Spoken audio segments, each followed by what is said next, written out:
Yo, yo, yo. What's up, everybody? Welcome to the stream.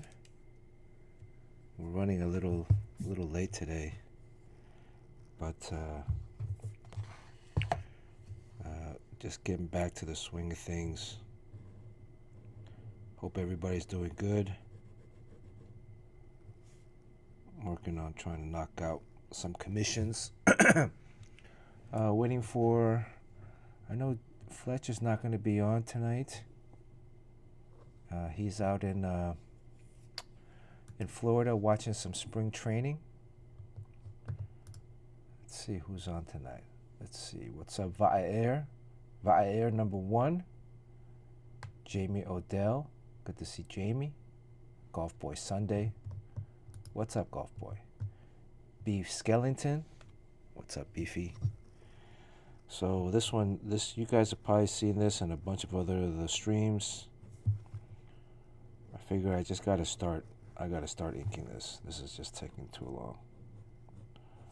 So, just gotta knock this one out.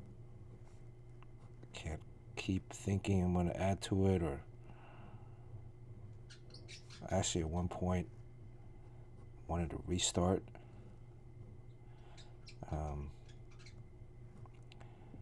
Because it's been so long. I'm kind of other parts I wanted to do a different composition. So, what's up, James Quo? How's it going? So, James, I forgot to follow up last time about your trip to Taiwan. How was the rest of your trip? When did you get back? Any memorable notes?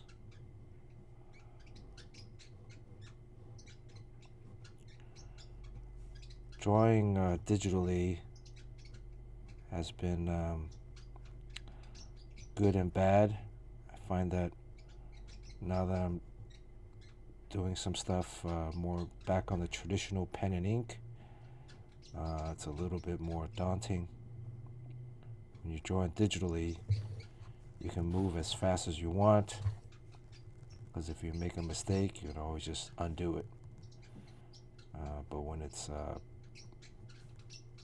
pen on paper, I mean, there's ways of undoing things here too if you make a mistake, but still, it's a little bit more cumbersome. So I tend to probably be a little bit percentage slower. I think I hear someone in the... It's me. Oh, Sean. Got the kids to bed early tonight? Oh, I got my wife doing that. Is this a commission? This is a commission. This is a commission from a while ago. Yeah, you broke up there. You said your wife... Oh, yeah, she's putting them to sleep. Oh, okay. All right. Any new news in the comic book industry this week?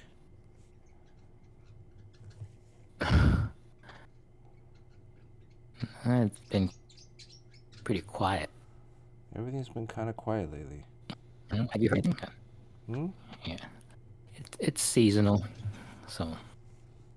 Yeah, this is a commission from a while ago. I gotta start inking it. It's been sitting in a folder. I've taken this commission around the world already. This commission started in England, in the UK. It's been to Taiwan 4 times with me. And, whoa. Yeah. That's been to Taiwan 4 times? This commission this piece has been to Taiwan 4 times. And made it back. And it has enough miles on it to accumulate at least a platinum status on American Airlines. So, what's the thickness of pen on that? This is a 0.005. I think this is 003. Wow, that is easy. Yeah. But I was saying earlier, That is man. Huh? so thin. Yeah. It's so thin, that pen. Oh, 005. That's even worse. Yeah. 005. Um, so the thing is, you can't get most of those lines are going to be too thin when you Well, draw it. So you have to go over 3, 4, 5 to get the thickness. yeah, I do go back. I go back over the lines a couple of times. I just like to have the option of starting with a thinner weight line, and then being able to go up as I draw, just based on the thickness.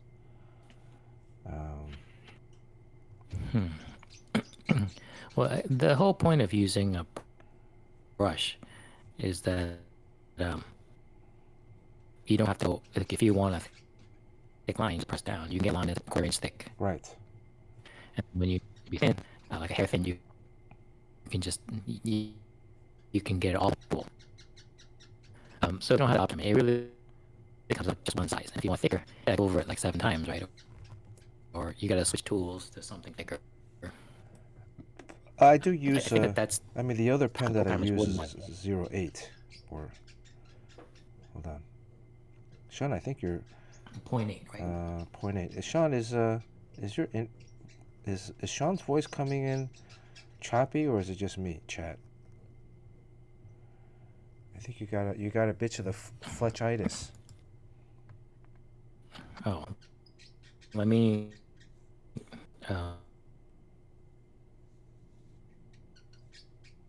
All right, probably gonna sign off and sign back on. James Quo, Taiwan trip was great. Got to see my favorite Taiwanese rock band, Tizzy Back. Had a great time in Malkong and Yilan with cousins. Oh yeah, Jerry went to Yilan. I mean, Jerry went to Malkong this time. Did you ride on the gondola? And there's a waterfall too, but we didn't make it because it was raining when we were there the whole time. CWT is the Taiwan Comic World Taiwan. I think that's what it stands for. Convention. It's mostly manga, with a slight dab of American superhero Western comics. The gondola was under maintenance that day. Cha Yi and Ali San were gorgeous. Did you make it out to Jofen? That's Fletcher's favorite place, Jofen.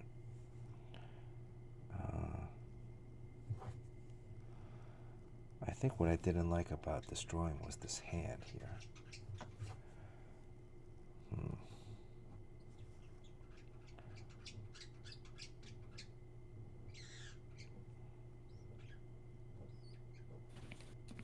All right, Sean's back.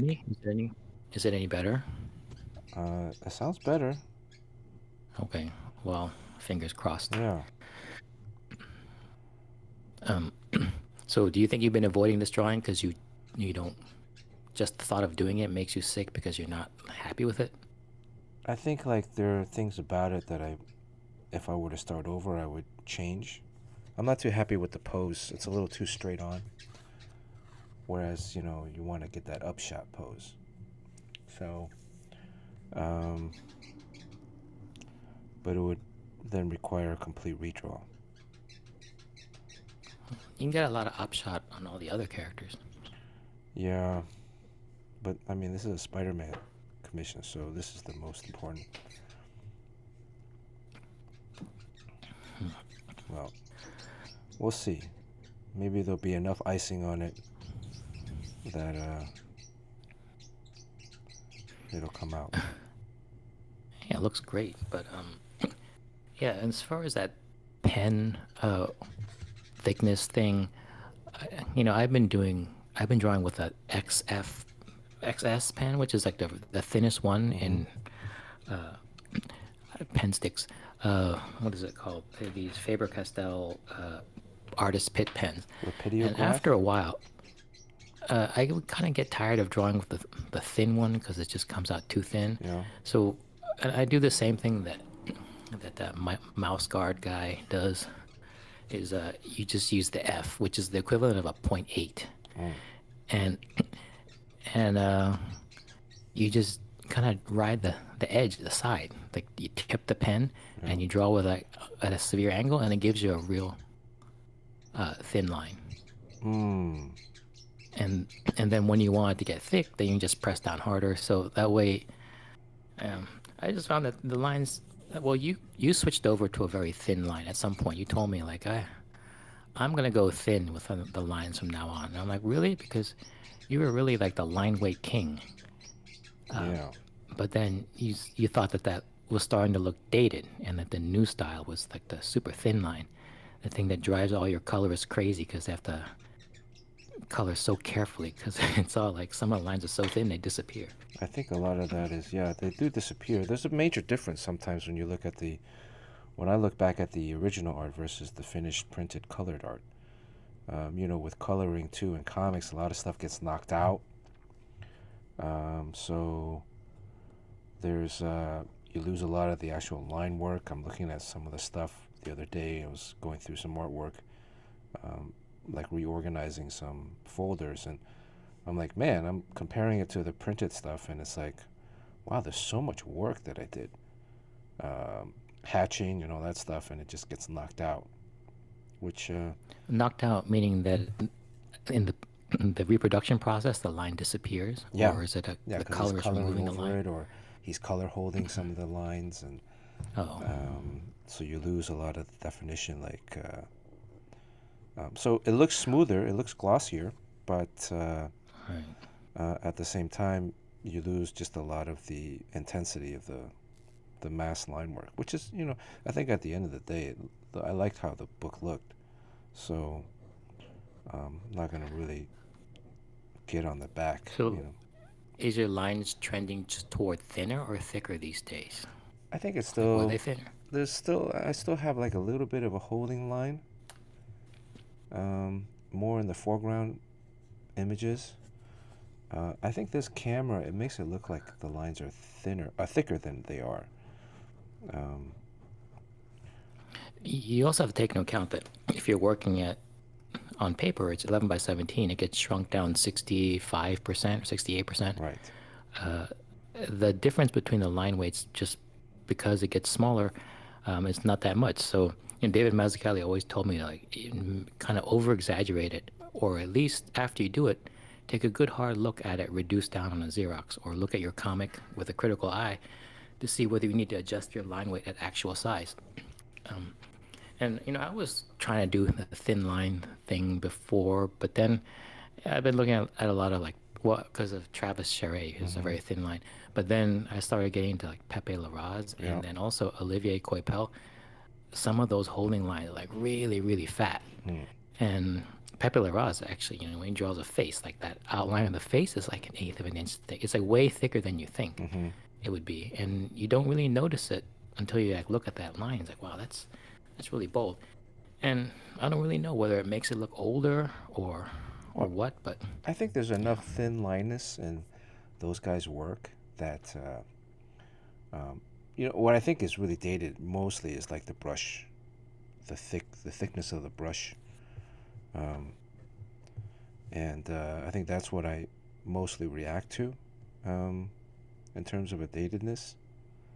All right. Um, So I think it's a thickness of the line and then lack of really thin line and also the lack of much detail. So it's right. just like just a lot of thick line and then none of that hyper detail stuff. It makes it in there. And I think some of that too, if you look at manga, like manga is all thin lines because they all use tech pens, right? There's not a lot Yeah. of like Or it's manga all digital guys. these days, Yeah, but well, yeah. it's all digital. Well, that's the other thing too is monkey prints I've been drawing mostly digital now since issue 3 or 4, and almost entire issues are digital. And as the series has progressed, this week is the final Monkey Prince 12. Um, Wow. so the final issue is out this week. Um, they just announced the. Let me see, where's the issue? I had it here last week.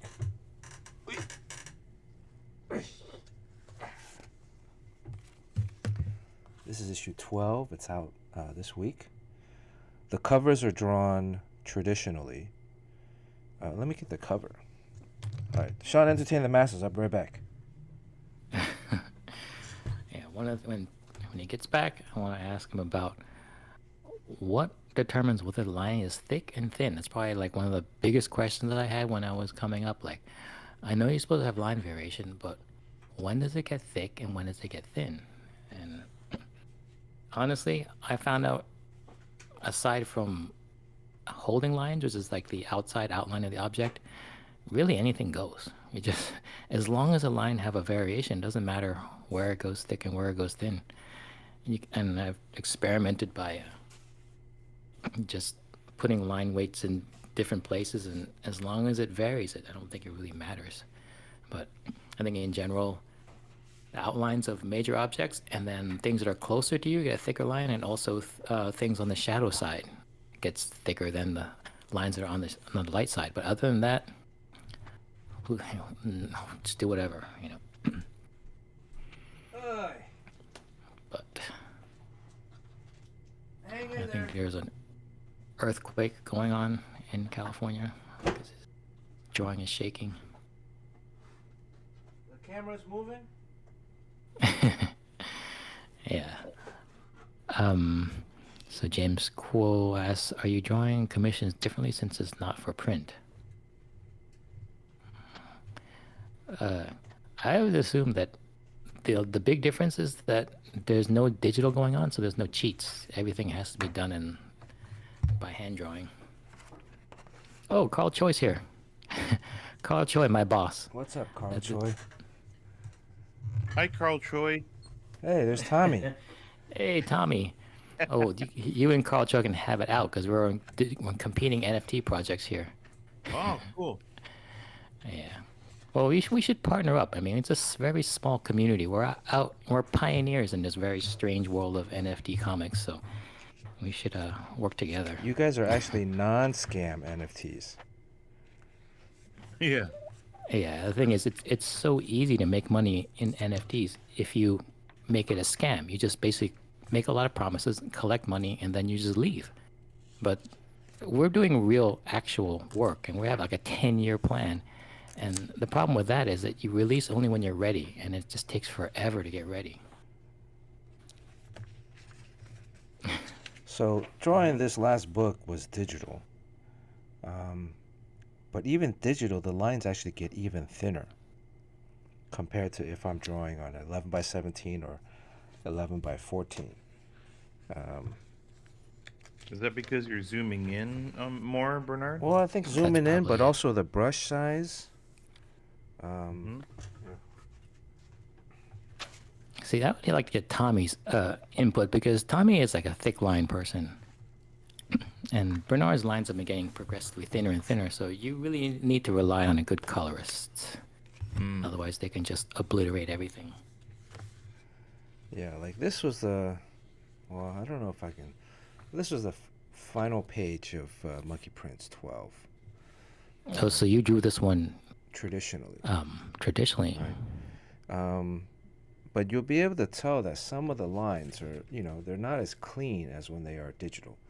Even though the digital brushes, I use the Clayton Henry digital brush on Procreate, and it has a little bit of a roughness to it if you zoom in. But I think because I'm drawing at such a thin line weight that it comes out even thinner. And so, but again, when it's printed, you can't really tell the difference. I can. I don't know if people could. But this is the printed version versus the... So a lot of the stuff, you see here, like in the shoulder pad, right? It just gets kind of blended in. And also the line hold. But if you look at the original ink art... Oh, wow. He actually manipulates the black and white a whole lot. Yeah. And I'm cool with that. I like that because it makes it look more like armor.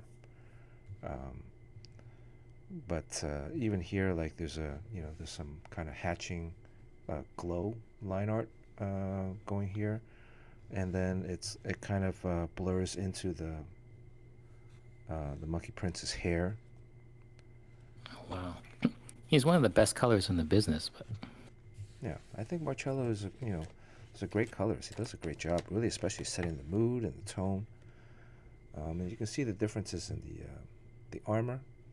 Also, how he kind of adds these glows, which knocks out some of these lines. And so, I like how you said one time that he would send you a color palette saying like, for this scene, this is the palette for the scene. And then you're like, it's almost like when the waiter like gives you the cork and you smell it. And then you're like, yes, good vintage or whatever. Right. Like, what are you supposed to say? I mean, it's like, well, there are times where, yeah, I mean, so this was the beginning of the book, and this was all done digitally. And I mean, the lines in here, especially as you get into the guys in the background, you can't really see on screen, but if you get the book, there's so much detail in there. But Tommy is right. Like, sometimes I do find myself zooming in too much, and then that's a really, big really problem. meticulously working some of the details. And then ultimately, it never really it gets glossed over when you're reading the book. So, yeah, I mean, sometimes the details are so small they get overlooked. But the worst thing about zooming in so much is that you draw with that really fine line. And then when you back out, the pixels just kind of merge together and you get a big old mess. That's the worst. Yes, and then it's skewed. It gets skewed at times too because you're so zoomed in. Let me. I can't show this right now. Let me find this other piece.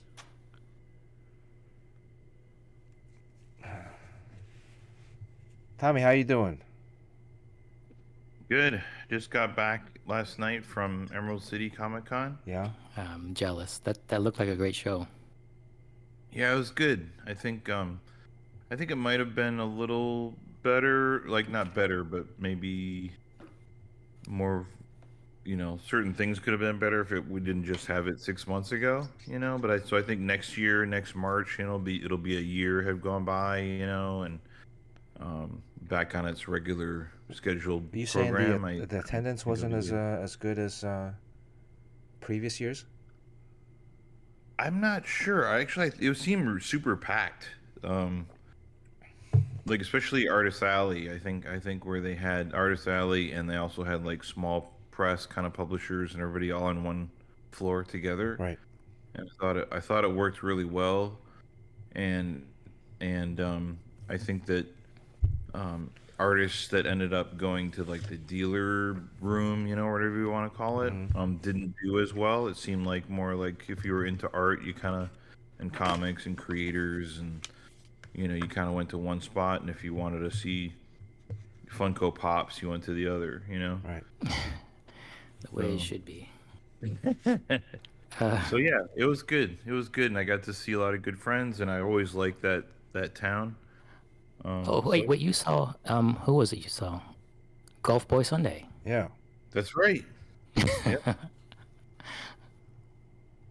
Very cool. Did he look It was like? weird because I was kind of like, when you see people in real life and you're like, oh, I have no idea who, you just see their screen name online. Right. Yeah. I was like, whoa, you're a girl? Carl has a question here. What's up, Carl? What's Carl's question? Viewers can talk on this thing. What does this mean? Like, he wants to speak? Carl wants to jump on the chat. Well, I mean, I guess he's typing out, but maybe he's asking whether he can voice or something.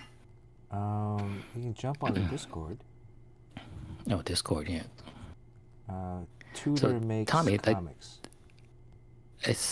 You take these pictures like just of on the airplane and everything, but Yeah. is it like, do you have like a magic camera? Because it seems to take these like otherworldly postcard pictures.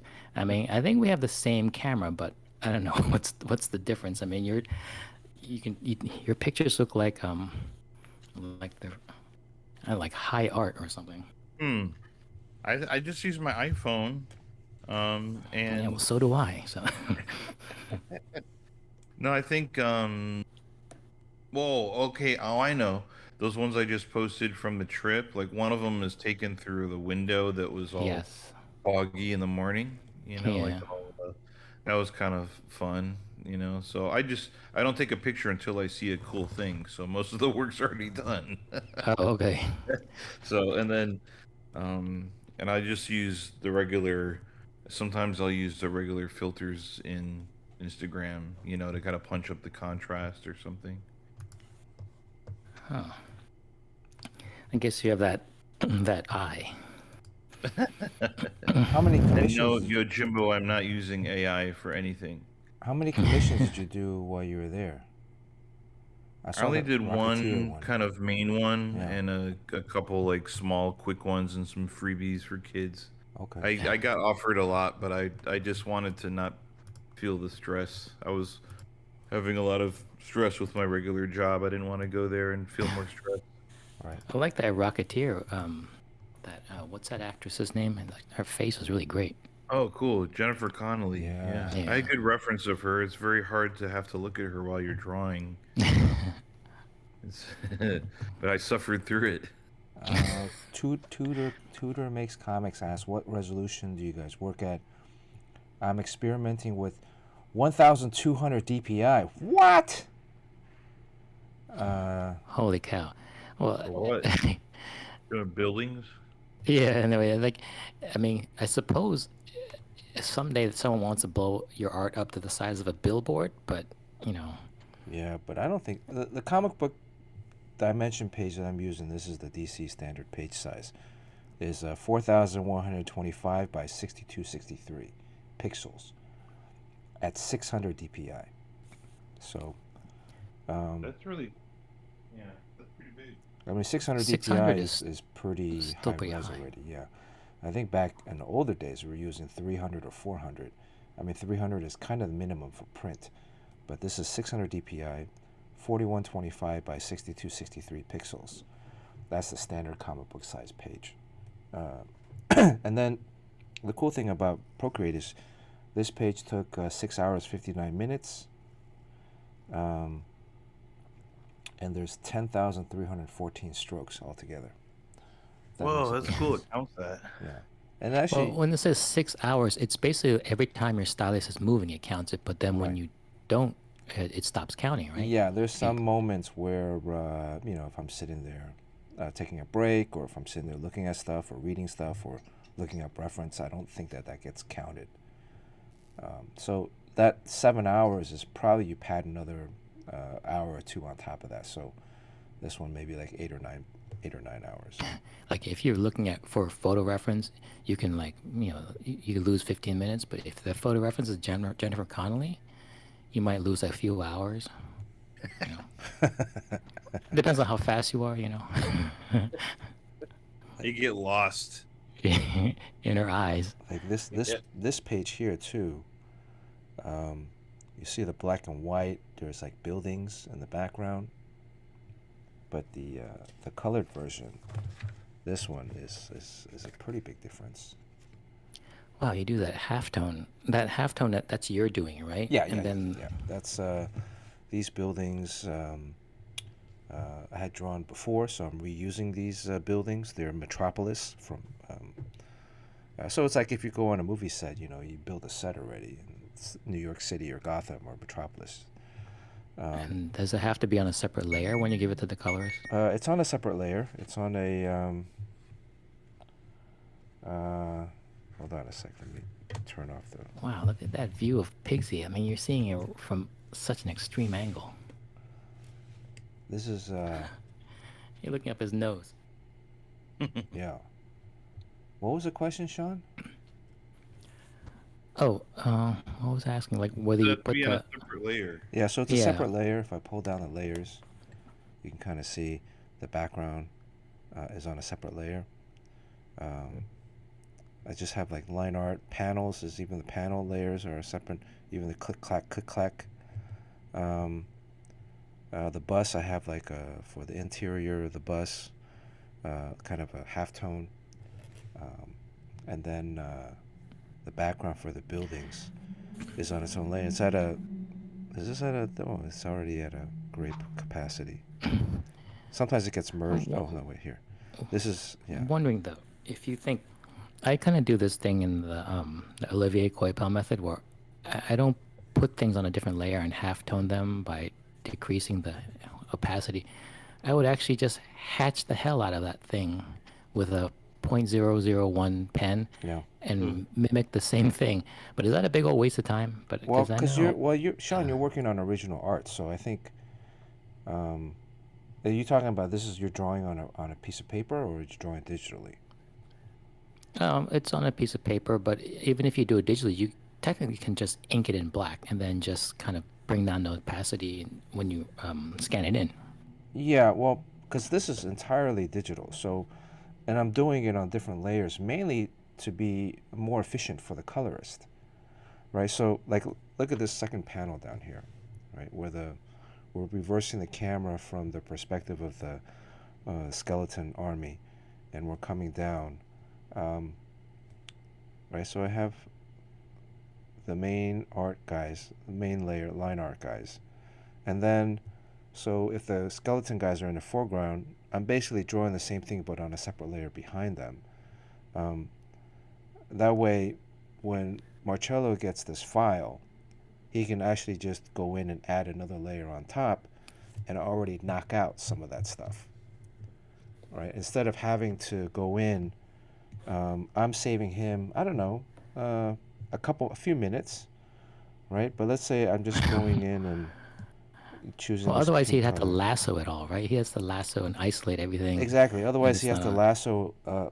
lasso everything, and then he can do it. It's not like, It's more than a couple minutes.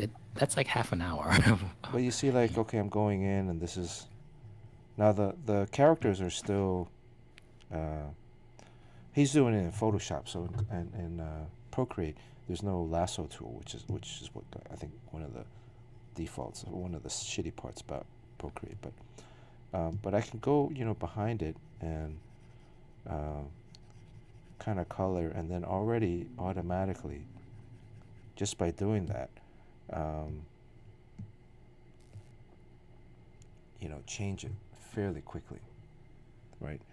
So, and by putting the background again, the city background in a layer behind the line art, this allows Marcello to go in and kind of play around with it without impacting, the line art layer, the original line art layer, for the important figures. So as I've drawn, as I'm drawing more digitally, I'm drawing mostly in layers out of efficiency. So if I can save Marcello, let's say 15, 20 minutes on a page times 20, 22, that's like a whole day, right? 4 pages is an hour times 5, 6. That's a whole day I can save him, or if he has an assistant. That Well, it's really you're saving you time, right? Because you can turn in the page a day later. well, then I get an extra day, but at the end of the day, it's we're all working together as a team. So, and that's the thing with digital. Again, there's no original art component to it. I mean, people I guess sell one-of-one prints. Yeah, digital collectibles. But Tommy, Engage that when you're doing blockchain. when Tommy draws mostly digital now too, right? For your well, Well, not the commission. Tommy's in meetings most of the time now. Yes. But It depends. Jupiter's Legacy, I did all digital, but then the book before looked that cool. was all traditional, Grundle, Kentucky. And then I have a feeling my next book will be traditional again. So it just kind of depends. Wow. They look different, but they both look great. Like I think Jupiter's Legacy looked really cool for a digital comic. I think it looks so. I don't know. I mean, it's not painterly, but it still has a It's very cool look to it. Yeah, it's kind of more. I think of that as a painted book because it's really not like typical drawn then colored. It's more like drawn in color. Yeah, that's a cool way to work. Yeah, it was fun. And I think until I got sick of it. a lot of this too is, I think if you're an upcoming artist and you look at storytelling pages without the background, there really is not a lot of context into what's happening. But just by throwing some buildings in there, now this panel with Supergirl fighting these skeletons and she's kind of like up above street level heightens it a little bit. Just makes it, I think, a little bit more exciting. And then ultimately when it gets colored, a lot of that stuff gets blown back. You can basically see Marcello's blurring it, and then he's Wow, adding, that's blurring a lot. yeah, he's adding like a color hue underneath. There's still some Wow, so definition much- of the buildings. So much depth with he knocked down the background and then knocked out some of the figures. Yeah, but then when you really like when you're looking at it, I think for the reader, all of this is kind of subtle, subliminal stuff. It's not really meant to be right in your face, but the theory is that it gives the reader this feeling of being full, without Feeding them. yeah, without feeding them, without going to a smorgasbord and piling your plate up. When you're eating something, it still feels full. Yeah. And Can you show again the without the color? so the black and white, and again, you see how how much detail there is in the background. Yeah. Okay, there we go. Yeah. But it gets Yeah, that stripping in the background like that really works with this type of book where everyone's kind of flying around and they're kind of just in space. Because if they're standing on the ground, then all of a sudden it's like, oh, well, the perspective comes into play. right. And a lot of times, like when you get scripts too from writers, not so much with not with Gene, but in past projects before, the fight sequences really they. I mean, that's why we should get credit as writers too, because a lot of times the writers just write, all right, here's a fight scene, go ahead, have at it. And you really have to come up and be imaginative about how things work out and play out. And then especially if you have characters that can fly.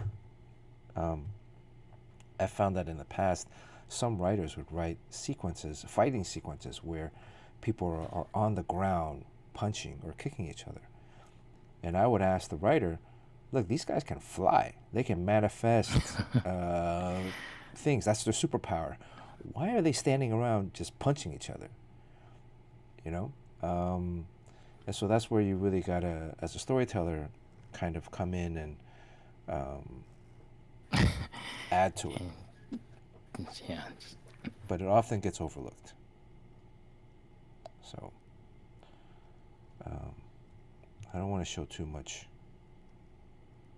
Let me see. This one they actually changed. This is kind of weird. I don't know what happened in the production, but I had originally on this page drawn in. Initially, I drew hot dogs, but then realized that Pigsy is vegan. He's vegetarian, Oh. right? Because he's a boob. He's also a pig, right? He's doing cannibalism. Right. Yeah. So which was initially like the funny part, right? He's eating hot dogs and he's a pig, but then realized like, oh shit, I forgot he's vegan, so he shouldn't be eating. So are they tofu dogs? So I made him into buns, hot dog buns. Oh, okay. Right. But later on, I think they didn't use that patch. I don't know what happened in production, but they didn't use that patch, and they just and These hot dogs anyway. they did change it into vegan hot dogs. Oh. Okay. Well. With a tofu wrap instead of a bacon wrap. I think that was changed to like tofu wrap. Okay. That's why you should always work without an editor. So there are all these little, in here there's, and this stuff didn't get added in. I had this stuff in there and then somehow didn't get added in, but we'll see. So again, you have backgrounds on one page, and here also in the background, I'm putting a little, like a hit of aerosol spray to give it like a little bit of a city light. How the line art gets a little faded towards the bottom. Wow, it's yeah. I mean, all of these tools were not available to a previous generation of comic book artists. I mean, the ink is binary. It's black or it's not there, Right. which is white. Yeah, unless you use Zipatone or something. Yeah, or like Duo Shade or Yeah. Zipatone. So I mean, with the advances of modern technology, you know, this is page 2. You can kind of see already I'm adding in like a swoop. I'm putting in some background line, speed lines. Even in this panel 2 here, there's a foreground element. I have the effects on a different layer. Again, I'm assuming it's easier for Marcello to separate that for him. I even have the arm on a separate layer. And none of these are all other ones. So I'm thinking as I'm working digitally, I'm thinking in layers. And what can I separate to just make it a little bit more efficient, faster for him? So are you saying that some things are left out? Like when you look at the final, like they drop out some of the work you did? Yeah. Do you think that because there's so many layers that a layer just never made it through? It probably, I mean, you can barely see it in here. You can kind of see the faces in there. It might be the printing process. It might be just the glow. You know, look, he also added in like all these specks, right? So the colorist really has a tremendous effect on the final artwork. He's such a great colorist with the temperature and mood and storytelling as a colorist, which is, what more can you ask for? And that's the thing, like, again, you know, he sends me a palette. This is the palette I'm going for in this scene. And then as it transitions to another scene, there's another palette. Really, really, you know, I've worked with guys before in the past where they just color everything the same. And that is like, ugh. You know, how boring. But that's most everybody. But that's most everybody. That's most comic book colorists. Very few they set out a preliminary palette per scene, not even just the book. You know, because the book will transition. He sends you the palette. Yeah. It's like he's giving you the cork to sniff. It's like, is this okay? It's like, yeah, perfect. I'm like, yeah, this is okay. But you know, there are times where I'll talk beforehand, or you know, I'll text them and I'll be like, you know, this is supposed to be a quiet or solemn scene, so if you can kind of reflect that, and then you know, maybe fewer rendering or tones, shade, shadow. This is like a flashback sequence. The flashback should be a little bit more like a sepia or like washed out, right? And he does that in this. He picks it up I mean, because we've been working together for a while. This was Green Lantern. We used to work on Green Lantern Corps together. And you can see like these are on 11 by 17. And so there's like, in this, there's a lot of detail, a lot of hatching. The backgrounds are added in later, digitally. I really like this page. This is like, they land on a planet, and the planet is, the aliens are part of the Earth. So they crash into like this kind of create this crater, and then from the crater, all the aliens are like going away, running away from this fight. Then we pull back and we see this, like how big it is, how they're kind of really moving apart. And then John Stewart's like, you know, F this, and he creates a Humvee out of his ring to ram the girl away from the bad lady from her. Oh, that's cool. I think the Humvee should have been a little bit bigger, probably. But, and then again, Bernard, when you send the digital pages onto the colorist, do you export the stuff out of Procreate as a PSD Photoshop file? Yes, yeah. Can you? Yeah. Okay. It's all a PSD file after that point. because he's working in Photoshop, so Yeah, that's what I wondered. All right, cool. you can kind of see That's like the cool. difference, like the starting out of the penciling. Sometimes I like the penciling better, like especially on this Jon Stewart face. I like this face a little bit better than the finished face. This finished face looks a Well, I little think stiff. that's always the case, though. I mean, Yeah, yeah. it always is. So when you do that, you translate into inks for the finished one. Something dies in it, but then also you gain a lot of other stuff. So it's hard to get 100% of both. Yeah. The difference, like his eyes are too big. I think his eyes are too big on the ink version. Looking back, and then I think one is I think that Humvee is a good size for an RB. I think if it was bigger, it'd be a little harder to read. yeah. I think well that's the key. It was like you have to read this, the headlight and one or two of the grill pieces to Yeah. understand that it's a Humvee. Otherwise, Yep. if it's too big, you're not going to see everything, and also the Yeah, because you only have that one panel to show it. To show all the action of him creating it and running into the person all in one shot, right. and while still making it dynamic with it coming at the camera. That's pretty awesome, man. Crazy detail. Yeah, I mean, a lot of this stuff gets kind of knocked out. I don't even have that book around me, but maybe next time.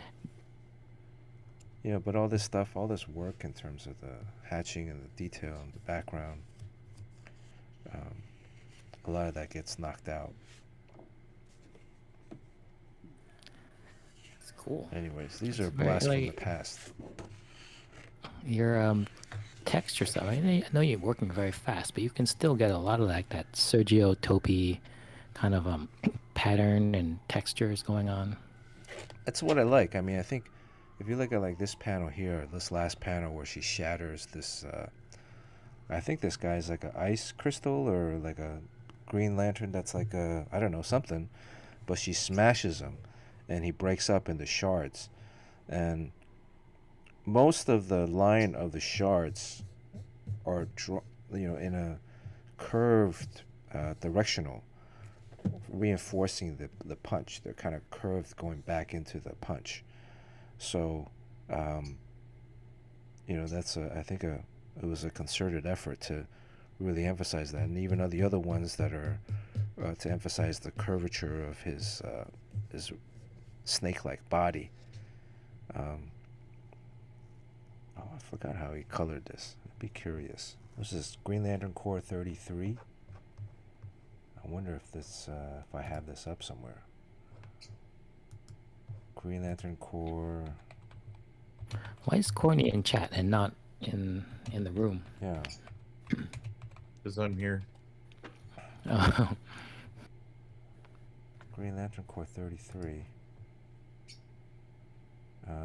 Well, hey, you did the cover for 33 too. I came for Tommy. I've heard that before. Wait, can somebody clip that? Look at it, Sean. You did a Batman Jon Stewart cover for issue 33. Oh, that was my cover. Oh, yeah. Yeah, look at that. That was like Batman month, where Batman appeared on every single cover. Oh, right.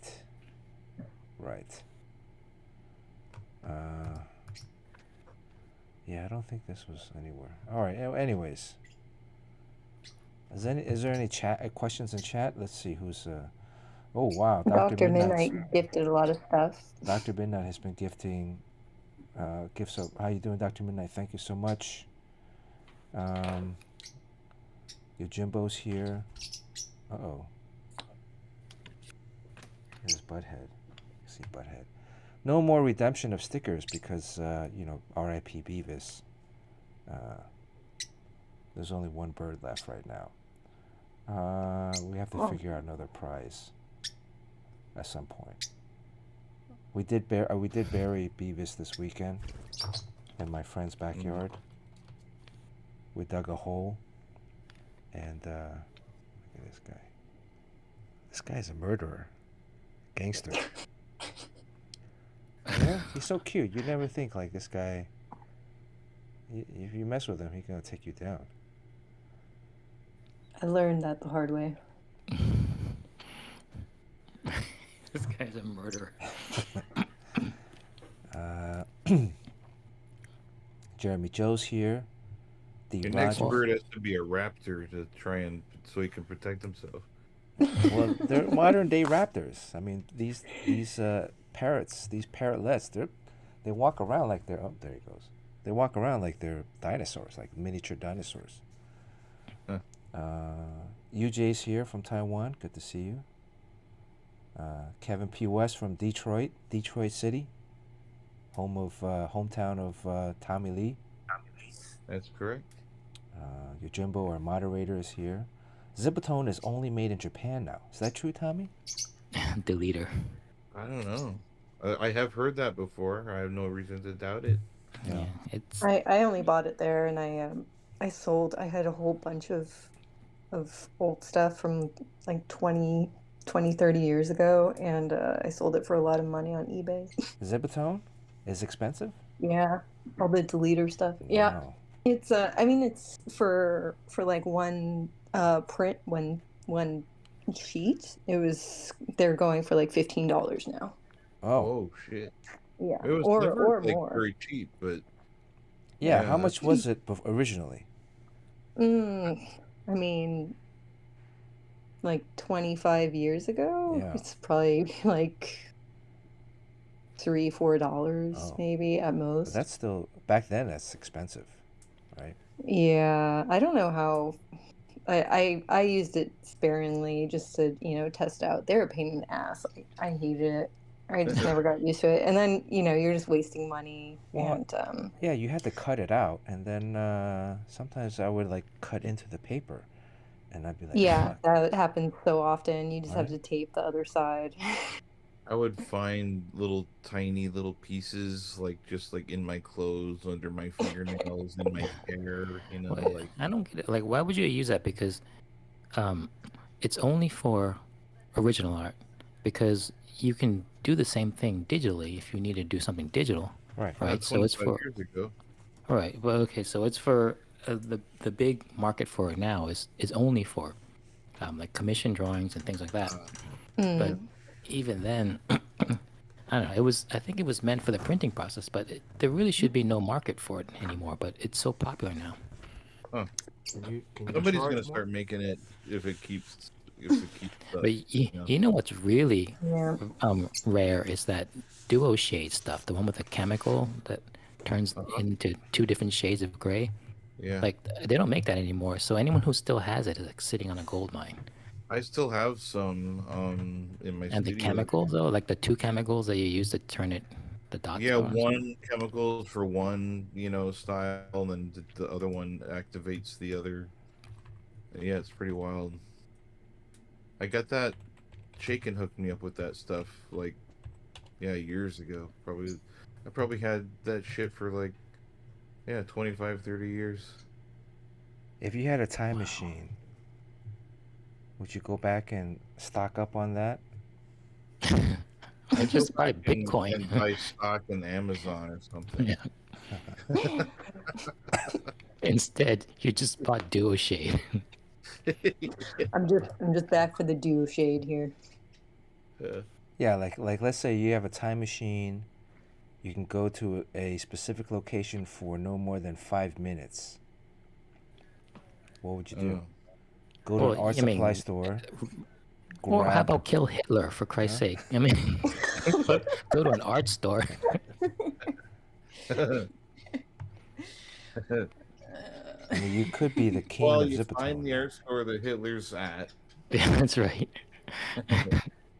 Just So you can goes up. kill two birds with one stone. You kill Hitler, and then you get some Yeah. duo shade. You get him. Yeah. You get him. You find where he's going to be near an art supply store Yep. in Germany, and then Well, supposedly he was into art. He was an artist. oh, Yeah, Bad one. he was really into duo shade too. Yeah. That's it. And Well, killing Jews. it was mostly just one shade, but sometimes. Yeah, he sucks because of that duo shade, and also the killing the Jews also sucks. But the duo shade thing is unforgivable. Okay. Happy Purim, everybody. Oh, yeah, it's That's Purim, Jewish that's right. holiday for today. So what is the holiday, Courtney? It is about Queen Esther, who kind of saves the Jews from like this evil guy, and it's kind of like it just kind of turned into like the Jewish Halloween. So people like dress up and give treats Oh, and kind of party and celebrate and but stuff like you that. dress up like in scary outfits, or you dress up just? You could.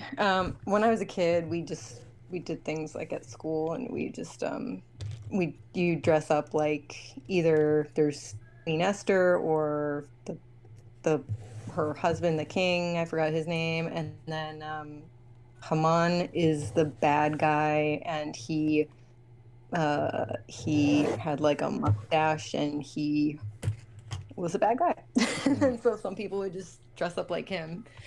Um, yeah, so that trend kind of kept on going. So, anybody who's out for the Jews, then they'll start dressing up like them to make fun of them. So, apparently it happened also during like World War II. People like dressed up like Hitler, like children. Was this a popular holiday, or is this something of a more of a recent resurgence in this holiday? No, I mean like Jewish holidays aren't really well known in the first place. I mean there's like random ones here and there. I don't like celebrate it. No. Now I think it's if you have a Jewish family with kids and stuff, then you do something. But yeah, it's not really recent. It's just Well, I mean, of course, it's a historical holiday, but like sometimes, like holidays, like they, I guess, become more mainstream over time. Yeah. Well, Hanukkah became more mainstream. That's like not our major holiday is like Yom Kippur and the Jewish New Year. So, that's which is like depending on like the Jewish calendar, it's like September. It's kind of the beginning of the fall season. So that's like kind of the high holidays they're called. Let's see. Poop Man is here. Dung dude. Yeah, I was saying he doesn't answer my phone calls anymore. So what happened to Dr. Midnight? I mean, health-wise. He said he hurt his neck sleeping. But I don't know if there's anything else. Oh, okay. Yeah, I've done that before. Oh. Yeah. These are muscle relaxers right now. Yeah. It could take sometimes like a week to get better. I sprained my lower back, and it took twice, and it took a very long time the first time, and then the second time it took like a couple weeks, and it's finally feeling better. And it was so swollen that I like on my lower back I have those dimples like women do. Oh. And I didn't see them for those like dimples in the back. Yeah. Any I didn't seconds see on them that? for like a month, and then I was like, oh shit, I guess I healed up because now I can see them because it's so fucking swollen. Oof. Tony's here, simple man. Butt dimples. No, they're not butt dimples, but Promiscuous Time Traveler. How's Promiscuous Time Traveler doing? I think he had some health issues earlier. I stopped by the store a few weeks ago. I didn't see you there. What store? Promiscuous Time Traveler store. Is it in LA? It's in Pasadena. By the way, I'm going to WonderCon. Who's going to WonderCon? Anybody? Maybe. Nobody? Is Carl going to WonderCon? Yeah, I don't know if Carl's still here, but Is Carl still here? Did he want to jump on? if he is here, I mean, it was his birthday yesterday, I think. Oh, was it? Comics Factory. Forgot to wish. Sorry. Huh? I forgot to wish him happy birthday. Is Carl jumping on the Discord? Oh, happy birthday. Happy birthday, Carl. Although I don't think I'm going to WonderCon on Friday. Because something came up for Friday that it didn't make sense to drive down to Anaheim and to come back up.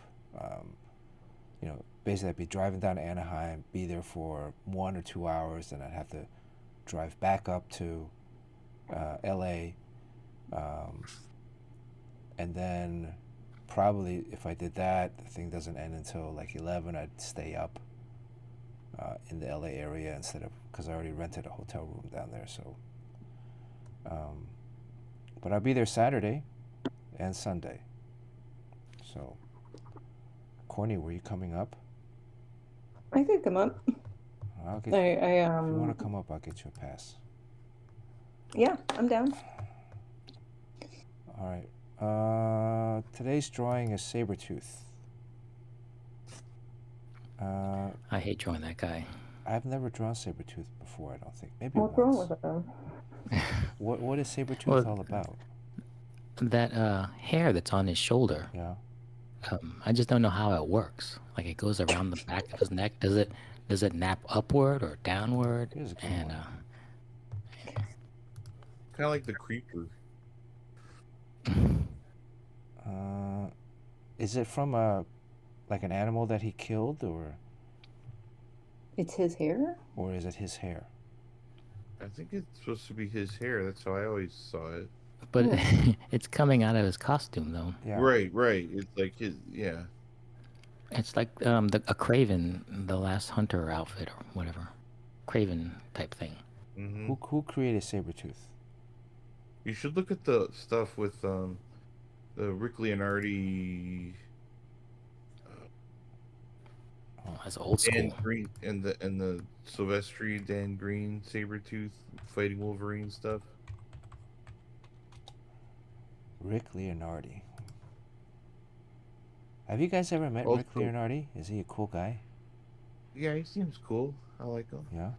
Oh, dude, look at that! How cool that is. He's still drawing comics, right? Yeah. Yeah, there was a period where he was struggling to get work, but now he's working. Yeah, I always loved. What was the stuff that he was working on initially? And he was there at Valiant, like doing Really? Magnus Robot Fighter. Yeah, Leonardi was doing Magnus. but Yeah. but at Marvel, was Xmen? Was it New He Mutants? did or a was- really great Colossus one shot, Oh, like a prestige format book. He did. There was that one, like a couple summers where him and Silvestri were trading back and forth when Xmen was bi-monthly. yeah, like this one here. Around, what is this? 250, 222, Yeah. right? I think that. I always wonder, like, I saw Rick Leonardi not too long ago, and for a guy who's from like another generation of doing comics, at his age, I thought he'd be big as a house, but he's like very spry. Yeah. Wait, what? Well, he's just very thin Sean's trying to say he's very sexy. Oh, and well dressed. I mean, That's the best reaction. Wait, what? well, it's like, what? He's just. I mean, the older you get doesn't necessarily mean you're gonna get fatter. sure it does. Sure, it does. Yeah. Yes, it does. These days, I'm skinnier than ever. well, we all You can't haven't be gotten older Courtney. yet. When you Hey, get older. I hit my 40s. I think that's a good time to figure out what my body's gonna look like. Any For the rest minute, of my you're life. gonna like blow up. Yeah, you're gonna wake up tomorrow. Even and it'll be like, no, I was a chubby teenager. I was a thicker. Lie. teenager. No, that's not. I was thicker. I got up to like 160. For What? yeah, wow. I was not. I was not. Pics, please. Yeah, I have pictures. Oh, I think I posted some of them like on my Instagram. oh. Rick. But there's a trend going on, like TikTok, that's like there's a filter that shows or supposed to show you what you look like as a teenager, and I was like, oh no, no, I wasn't cute. Oh, it makes you young. It makes you youth. Well, it's not youth. Yeah. And the AI is so good now that you can't tell it's not real. It's All right. Well, Yeah. is Sabertooth a shooting guard or power a 3-man on the team. Any suggestions on what kind of Sabertooth to draw? Or favorite Sabertooth artist? What's a good poll to do? Is this Rick Leonardi here? Look at this. Simplicity. Yeah, Leonardi and Silvestri.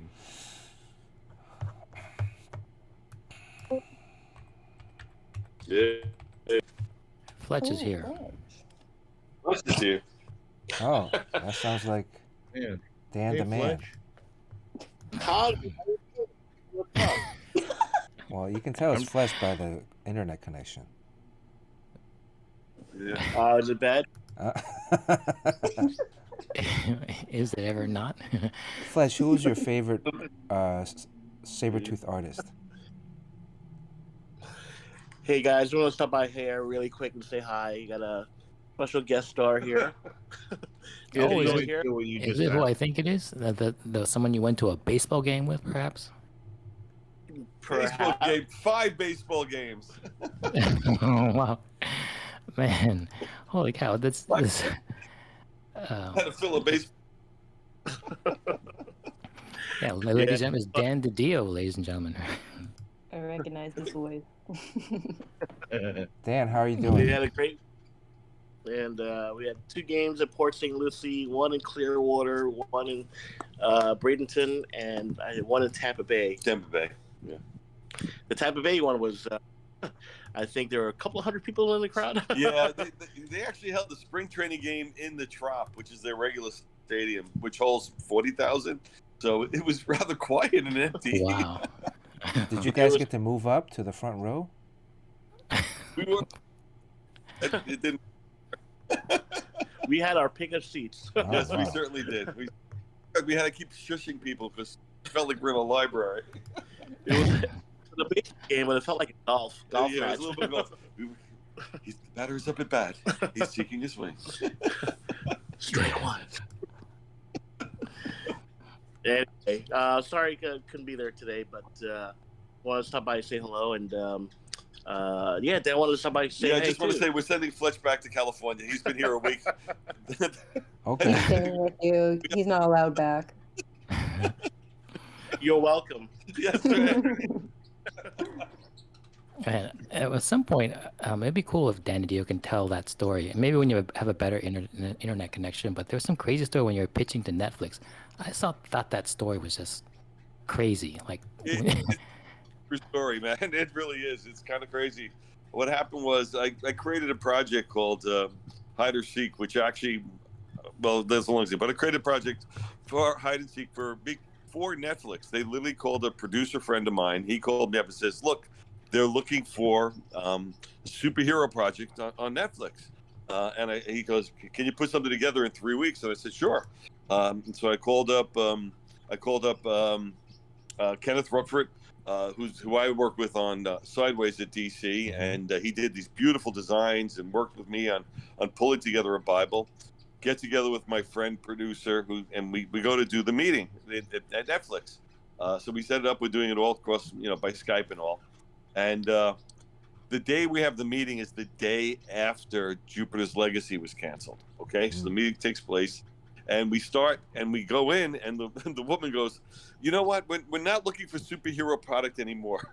But she goes, but do you have some?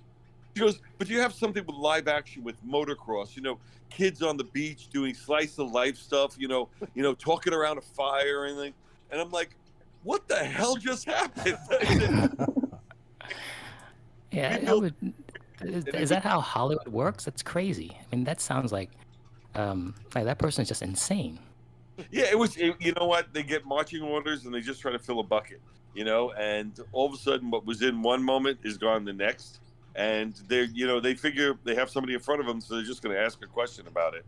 And you know what? Needless to say, we did not have a motocross property, nor could I change my property into motocross property. Just add a BMX bike or one of those dirt bikes to it. children's television, and there was an infamous story about one of the producers walked in with a show about a monkey and left selling a show about a dog. Because they literally go into a room and just take whatever notes they got and say they would switch it just with the hope of getting that show sold. I don't think it's as easy as that anymore, but it's one of those crazy things. But I took my property and I turned it into a prose novel, so I'm happy with that. And we got okay. Yeah. Month now, April. So glad to not be working in. I mean, comics has its problems, but it's not that crazy. Not crazy like that. I always tell Paul Levitt said this to me. He said, as for a writer, writing novels, you have 100% control, but you make little money. He says in TV and film, as a writer, you make a lot of money, but you have no control of your product. He said the fun part about comics is a little bit of a sweet spot where you actually can control the material and make enough money to make it worth your while. So interesting intersect in the comics land, but it brings true. But usually when you find yourself a good artist, somebody else to work with, Yeah. Right. But it seems like so many comics people are trying to, like, Joe Quesada's making a movie, and Jimmy Palmiotti's company is called Paper Films, as if and just leave the Hollywood stuff behind. I mean, we don't need that headache. I think we're good where we are. That was the case. I mean, he had a lot of ideas who thought were strong film ideas. So he was more interested in making them books first and then pushing them out, and it's had success with it. So it's worked for him. It's what you know what you can't look as a one-for-one adaptation, meaning you can't make a comic thinking it's going to be perfect as a film. Everything gets adapted along the way, but at least you get your ideas on a paper. Because right now in the market out there, man, in the what I'm finding is that there's no development anymore. There really is people looking for something that's a fully baked idea, which requires the least amount of work for them to do, and they'll have to make a decision as whether to buy it or not. Not really to help develop it or build it out anymore, especially for whatever medium they're in, which is disappointing because it shouldn't be easy a conversion. You really need to work it to really make it work in another market. Right. Wow. Well, Dan, are they still looking for that motocross property? Yes. No, that was so few months ago. I've been trying to get Frank Miller to work with me on a motocross idea at DC. That was Frank Miller was it. Oh my God.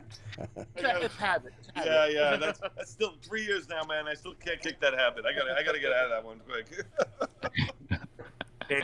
Speaking of Hollywood, we also have former WBDC exec Adam Schlagman here too. That's right, Mr. Schlagman. Proud out of spring training, and he has a motocross idea.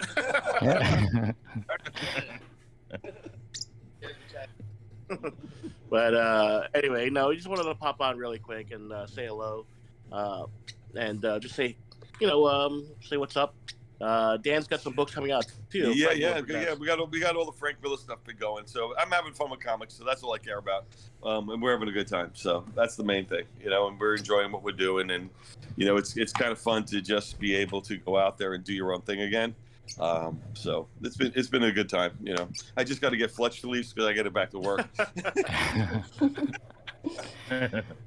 Very cool. You're gonna miss me. Who are the mosquitoes gonna attack now?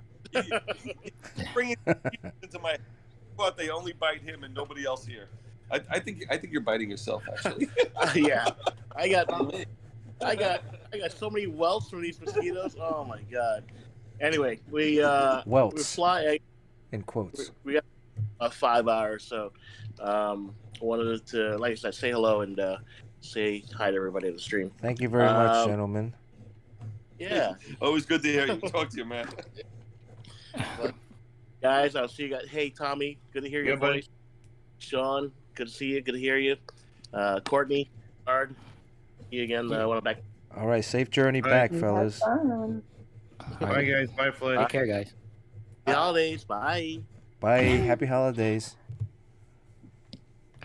Well, there's our brush with greatness. Wow, there you go. Sean got a story out of it. I just don't understand this infatuation with. Well, I understand. I mean, movies are way more popular than comics, but it just seems like there's so much headache. So It's a lot of money, Sean. It's a lot of yeah, money. comics for me. Comics is the greatest medium. When is everyone gonna realize that? Hey Tommy, you heard their idea. You wanna go talk to them? Get on that. Well, Get on Instead of what? motocross, I Sean, mean, when you're it actually Yeah, becomes Oh, a yeah. MotoGP, Sean You knows can do about the motocross. motorcycles. We could write that shit in our sleep, man. Yeah, that'd be fucking easy. I have stories about motocross racers. Oh, I that's bet. right. Courtney dated a motocross. well, it's the motocross is that's the one where they're in the mud, right? Yeah, So with the dirt bike. Yeah, that was different. But I did go to Vegas with a group of them, and they were all young and had a lot of money and were quite wild. And had to stop them from punching each other as hard as they can in each other's faces because they were just so crazy. They had nothing to do. So wow. Well, there's your story right there. yeah, Yep. they were terrible. They were like children with a lot of money and very drunk. I guess they Were they all Americans? Yeah, they're all American. Now I'm reading everybody's Travis Pastrano, whatever his name is. name. Oh Travis yeah, Pastrana. Tommy's I into think he motorcycle was- racing. Yeah. Yeah, motocross is different though.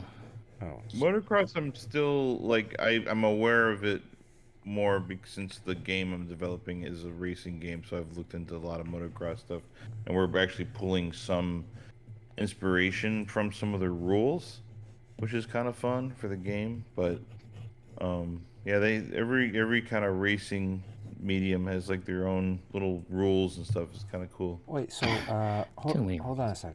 When They did changed Jupiter's too. Legacy. Legacy get canceled at Netflix? That was Like after one season. right after before the comic even came out, no, but like 2021, they right? canceled it. Yeah, they canceled it before issue 1 of my series even came out, which really hurt the sales because none of the stores wanted to order it Right. anymore. No, so 2021 was when he had the meeting. Has there been any motocross projects out of No. Netflix since? And no one had one. So- Because that means they're probably still looking for one. I have an idea of a boy who turns into a motocross bike and his face comes out the front. Yeah. I think. and does it make it sound like? I feel He like goes- they're out of the heyday though. It's like not He's even like, like the "Rum, rum, heyday. rum, rum, hey, of motocross guys." anymore. Is Carl still yes, here? hey. Is that a new property for 24/7 Comics? Motor boy. Yes. Motorboat. There you go. Motorboat. I think well, I- no, Motorboat is own- the his buddy, right? Oh yeah.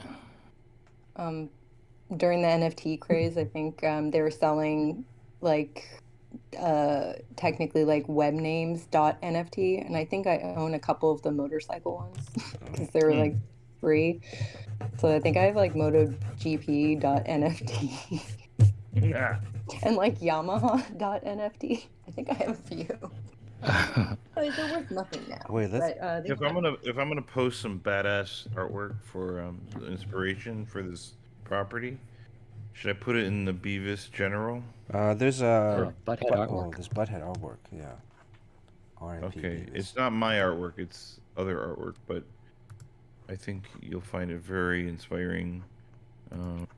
Because general is Okay. where we just talk about like, I guess random stuff. Yeah. Or Okay. Yojimbo mostly talks about. Yeah. it's just me and Jimbo's keeping Yojimbo on there. the Discord alive. That's where I get my news from. It's from Yojimbo posting stuff that's relative to the art industry. I've put it up Angle. in the channel, in the Butthead artwork channel. I've posted some good inspiration there. I think this is due for a live action version of this show. Yeah. Oh my god. Yeah, I think you gotta make that happen. Oh, look at golf. I Boy. could do a side ponytail like that. Yeah, Yeah, and some see bangs. Could do the and the way bang. that the guy just comes right out of that car and turns into the car. Yep. Let's look at Golf Boy.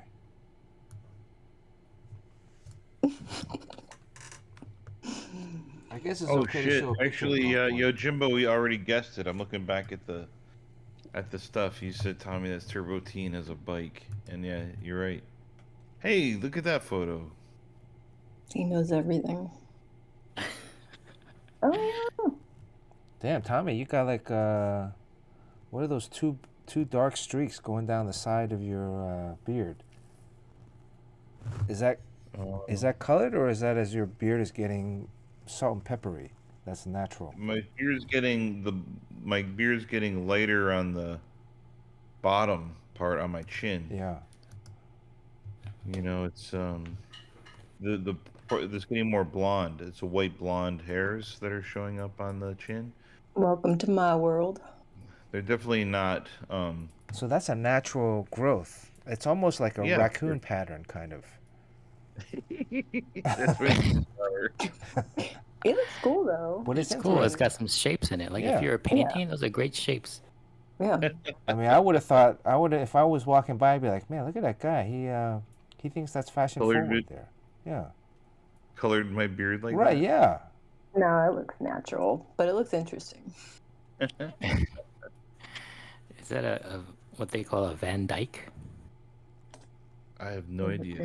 Is I've got a really cool Ultraman shirt on, but you It's can't. called really the Green Arrow. Who's that in the background? that's That's cool. Matteo Scalera.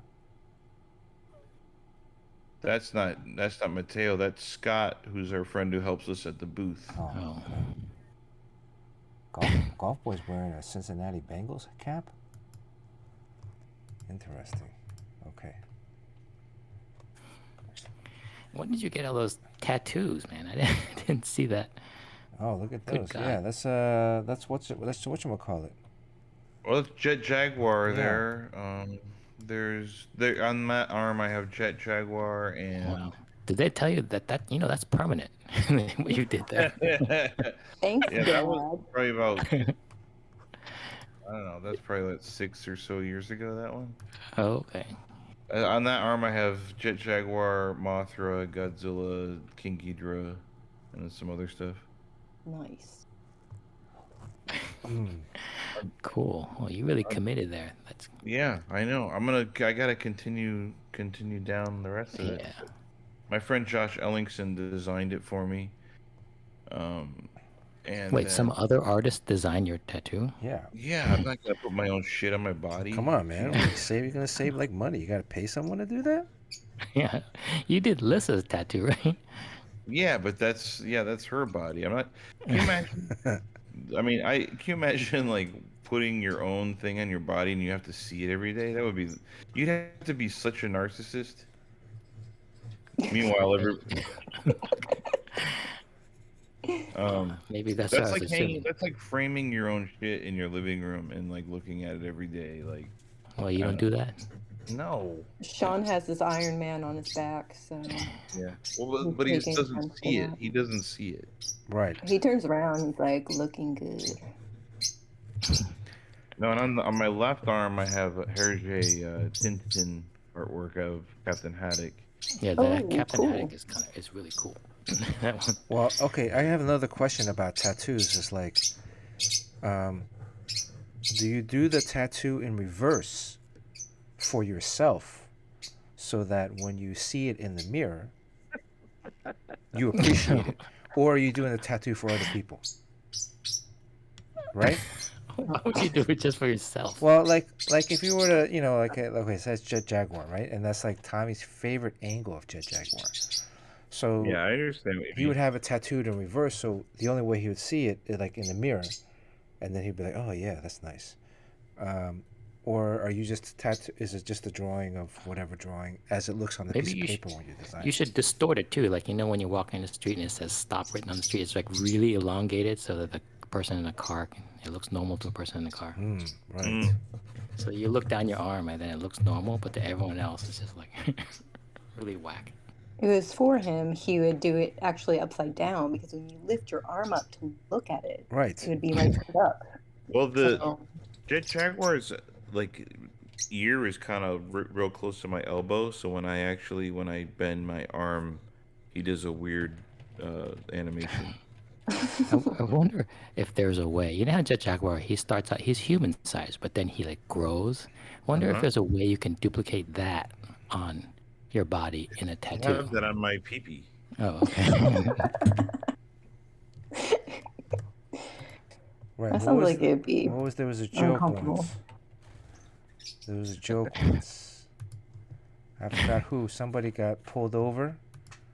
Oh, how come this is so much bigger now? Anyways. Okay. You ever see those guys who have like a, I don't know, I think it's like a Hulk thing where their fist is the Hulk's fist, and then Oh, jeez. I don't know how they draw the rest of the Hulk, but then like Jimmy Palmiotti makes a joke like when you're jerking off, it's like you're being jerked off by the Hulk. Yeah, you could really hurt yourself. Hulk's smash. No, and then a guy named Russ Abbott, who's a really famous tattoo artist in Atlanta, did all the actual tattooing. So my friend Josh designed it. Josh did a cover for Turf, one of the Turf issues. I've been friends with him forever. And I have one of his Godzilla illustrations hanging in my house. So he designed it for me based on my favorite Godzilla stuff. And then, and then Russ, who was a tattooer that I just always really loved. I met him through Sean Crystal in Atlanta, and then that's how I got to convince Russ to do the work. I had to make several trips down there to get it done, but so it took a long time. Wow. God, look at that distorted muscles. Wow, that's cool. Oh, you want me to go back to it? I just switched it. No, it's okay. Look at those crappy colors that they did to that old artwork. Yeah. Oh, there's that again. Yeah. Someone's we don't- in. John Amore is here. Well, welcome, John Amore. Good to see John. Make Havoc, Steve, thank you for the resub. 31 months. Holy cow. That means we've known Steve for over 2 years. What happened to Jerry? He's not here. I don't know. I hope he's okay. Yeah. Usually Jerry, when he's busy, he's like, I'm busy. But I haven't heard from him, so I hope everything's okay. I'll give him a ring afterwards. He did want to take off a month, so maybe he decided February wasn't enough. Possibly. I'll give him a ring after the stream. So 'Cause I'm this gonna. is- I already started on the sketch. I guess there's no basketball thing. I'm just gonna go with a regular Sabertooth sketch because we're already like an hour and a half in, and I gotta get off and finish this cover.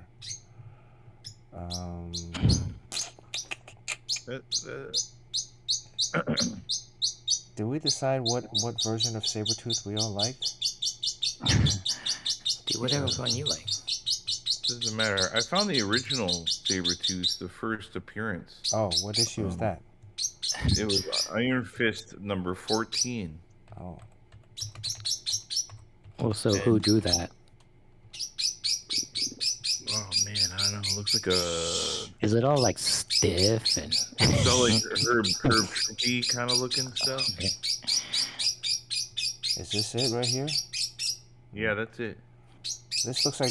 Is this Brian Hitch? No, come on. Not Brian Hitch. Alan Davis. It does look a little like early Alan Davis, Right? on the inside. Right? It's not that bad. So vintage. This is recolored. Isn't it? Yeah. Ugh. I hate his hair on that cover though.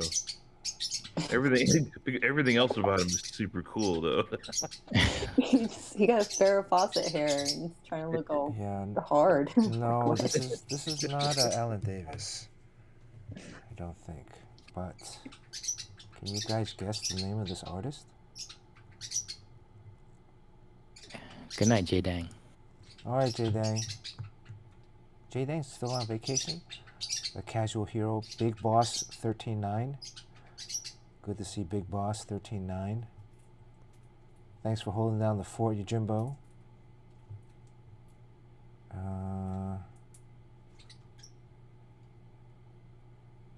Yeah. Did we figure out is Sabertooth's hair, is that just costume or is that his actual hair? That's costume. Sean seems to believe that it's his actual hair. No, I think it's his costume, but then I still don't know how that costume works. It's like a fur collar that goes around. Yeah, look. Yeah, it goes around and it's like sewn into his shoulders and behind his neck. Right, and I never know which direction to make the hair go, because, you know, like which way does it nap? Like, is he like a sloth and it grows, you know, upward? Can you, maybe this is Ron Lim. I think this is It's Ron Dave Lim. Cockrum. It's Dave Cockrum on the cover. Oh, it could be Dave Cockrum inside too, right? Yeah, I think You it think is. it's It's Dave from Cockrum? 1977. Oh, it is. 1977. Okay, I think it is. Oh no! No? Hey, you know what? You know who drew the inside? Who drew the inside? John Byrne. John Byrne. That was in the back of my head. I was thinking, there's a little bit of John Byrne in the mouth. Yeah. Right here in this mouth. I'm pulling up this Iron Yeah. Fist mouth and the Sabertooth mouth. It's a little John Byrne-y. Cockrum did the cover. Byrne drew the inside. Wow. Chris Claremont wrote it. Yes. Okay. This Dan is John Green Byrne is right the here. inker. This mouth. Yeah. This face. The third panel in. That's John Byrne. Dan Green is the inker. Come here, Butthead. Butthead wants it. Oh, it's cold. Man, I Wow, hate the that's way they recolored it. early John Byrne. Yeah, Yeah. I guess it's supposed to be on that absorbent newsprint that's kind of yellowish or tan, and then right now the colors are so saturated and the white is so bright. Yeah, it's really bizarre. And also the shadowing is like, look at the shadowing on the third panel. Like, why? I mean, it doesn't make any sense. Right? Around Oh the yeah, eye. and the color. Yeah. Yeah. Stupid. The orange. It doesn't make any sense. And then why not extend, if you're going to do two-tone shadowing, why not extend it to the face? And the neck. Yeah, it makes it look like it's part of its design. Right. You know. Yeah. Yeah, it's like one of those Curious. Chinese opera masks. Yeah. I mean, they have the two-tone in the hair here on the Sabertooth, but okay, I can get that. I can understand. But, oh, look at this streak in his hair. It's like a reverse E. It's like my beard. Look at this. You think that's a natural? Did he dye it? It's bleached. Oh. Yeah, somebody got paid to do that.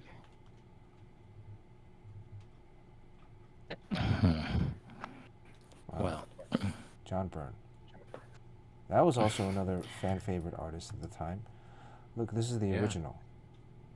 yeah, so John Byrne is actually still putting out X-Men comics, just Oh. not legally. You know what? I think it's the original. Because in the original, you see the E in the hair. Yeah, that looks much better with the halftone Yeah, dots. Man. Yeah, that's way cooler. You don't notice it as much. It has a much softer kind of hit.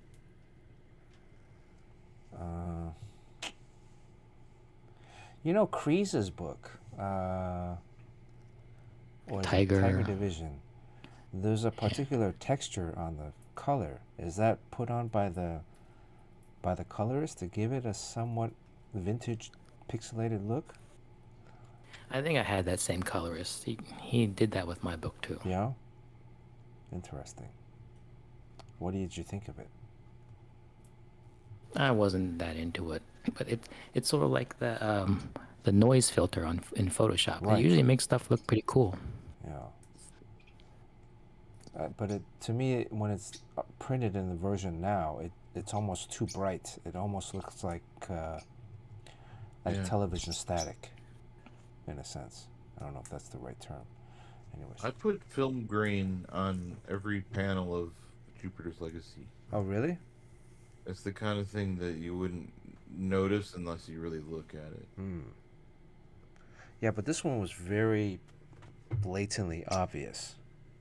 Oh yeah. Let me see if I have it. Yeah, I know. Like, yeah, Kreese told me that he did not like I mean, that it's kind of strange. Like he's so used to controlling everything because he does his own work. But then when you work for Marvel, you get siloed into that whole cast system, Right. and they changed so much of his work for no reason at all. They just kind of just made it worse. Well, I don't have it here.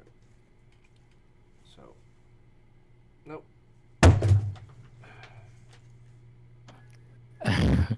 This might be a 2-stream drawing of Sabertooth. Yeah, I gotta. Let me see. What do I have here?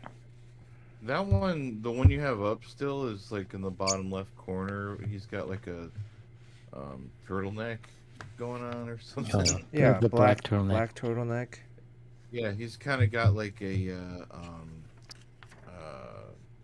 kind of a Steranko thing going on.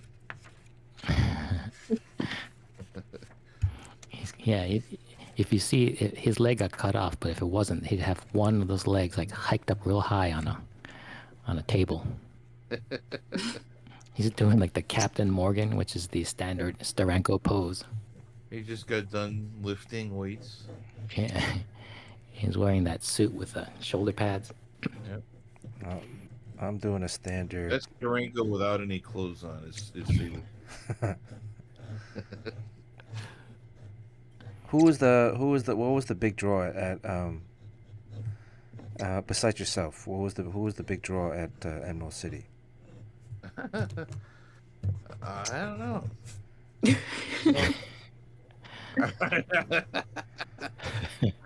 No, I mean I don't know. I have no idea who was. Well, who was I don't with know you who guys was- at the Central Sequential? Mateo. He's got a lot of fans from that. Yeah, he's so good. Doing the Batman stuff. Jim Mahfood. Who else? Sean Crystal. John Timms. You know, I was supposed to be there in Seattle. Yeah, they But- didn't let Sean in. Because I'm connected with NFTs. So I'm not sure. How did you get in there? Oh, really? Are you for real? Because you're connected with them? Yeah, well, I guess because Carl wanted to have a panel, and then they're like, no thanks. Because if we show up, then there's a lot of like dealers and other artists and people who would attend who would have a problem with it, and then they'll make a big stink, and then they'd have to. Right. I think you guys have to spin it the right way. If you spin it in a way that doesn't really, focus too much on the NFT part, then Our I mean- comic is available as NFT, but it's also available. Atmos Exordium is also available. Look at me name dropping. As a also just standard on comicsology, and then we're gonna do printed versions soon as well. Yeah, that's good. I mean, that's what we should do. I mean, why limit I yourself? think it should be like, because they're not the same audience, I mean, if you're into getting your stuff a certain way, like my Right. goal is to try and make it. But so the format that it's going to appear most for reading is pirated, right? You're right. Am I drawing the old Well, vintage version here? Yeah, do Rare do profiteer. that one. Do like the Steranko Turtleneck. turtleneck. Yeah. So I Googled just to make sure that costume fur wasn't like his fur, and he seems like he's quite a gay icon because there's a Oh. lot of fan art for Sabertooth naked, Mm. and Wow. And he doesn't have that fur, or he does? no, he doesn't. No, I mean he got the daddy vibes going on. He got the hairy chest, but yeah, not the fur. So just so you guys He know. got his costumes made by the same people who made Black Cat's costume. That would Yeah. make sense. For sure. Well, Tommy, when is the comic coming out? Number 2 just came out on Comixology. Oh, Andrea Cucchi is drawing it from Italy. He's really, really good. Actually, I met him through Mateo. He's one of those guys that's like, you know, young, like in his 20s, and like kicking ass. And I feel like each gets better than the last.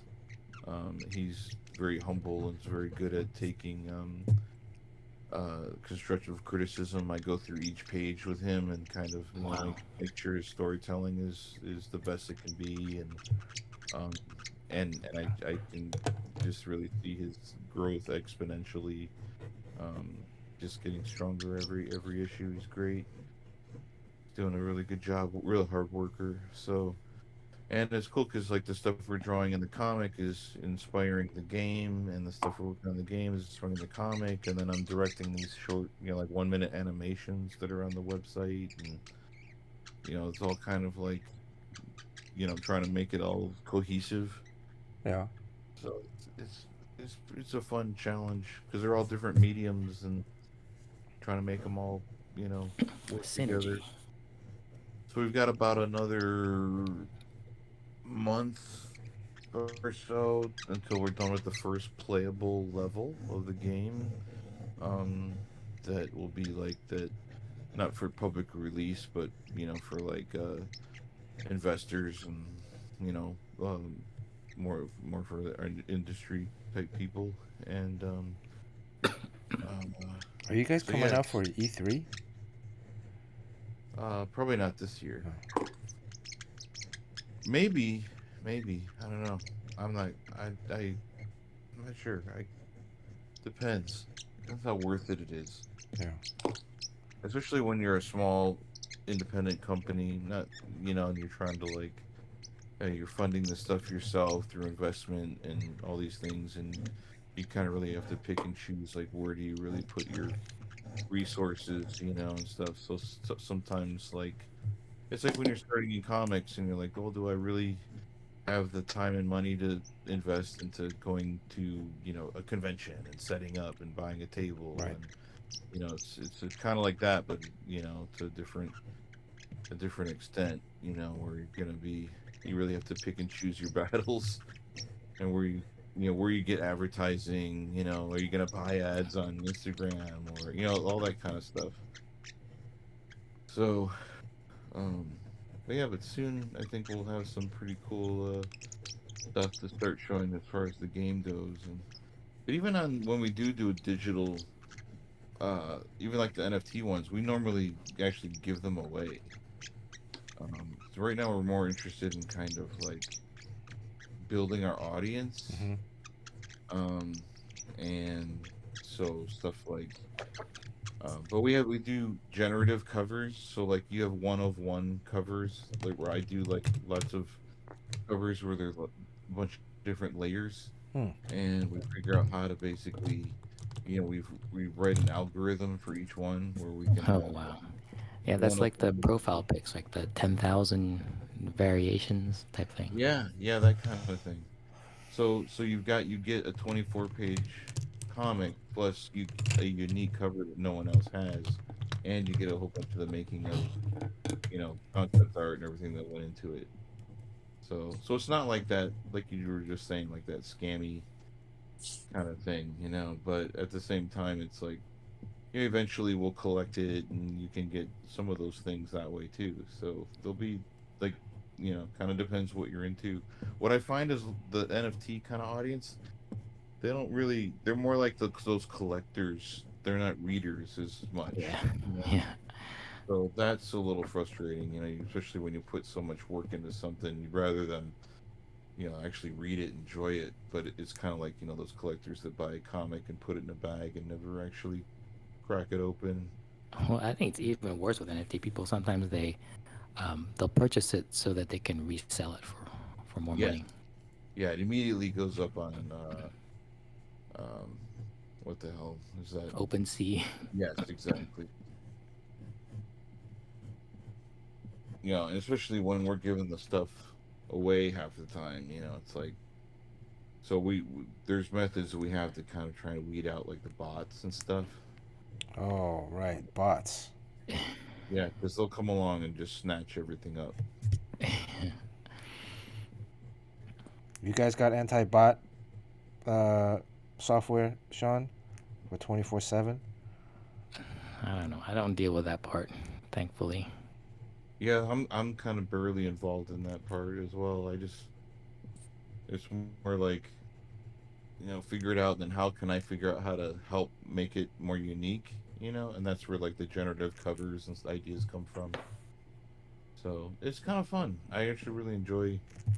It's fun to kind of come up with like an algorithm, and Kevin, the CEO of the company, writes the code, and we just work on it together, and figure out like, oh, look at these cool little happy accidents.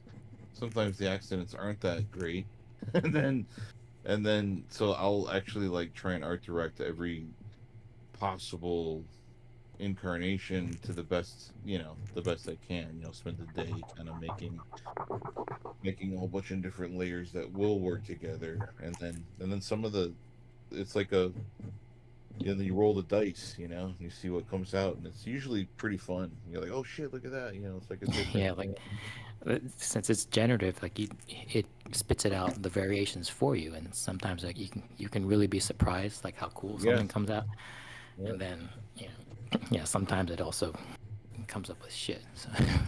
Yeah, usually like they come out cool because it's my stuff. So Yeah, Sean, it's your art. it's It very should.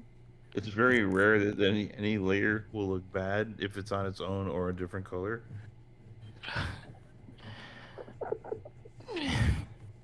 Yeah, we have so many that some of them are gonna be stinkers.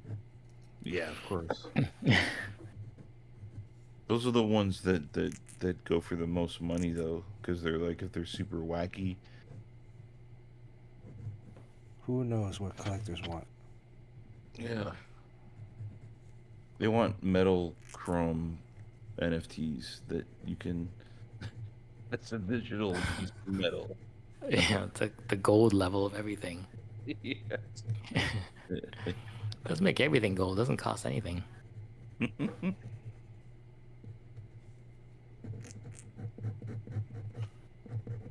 So this one time, well, we're talking about Matteo Scalera.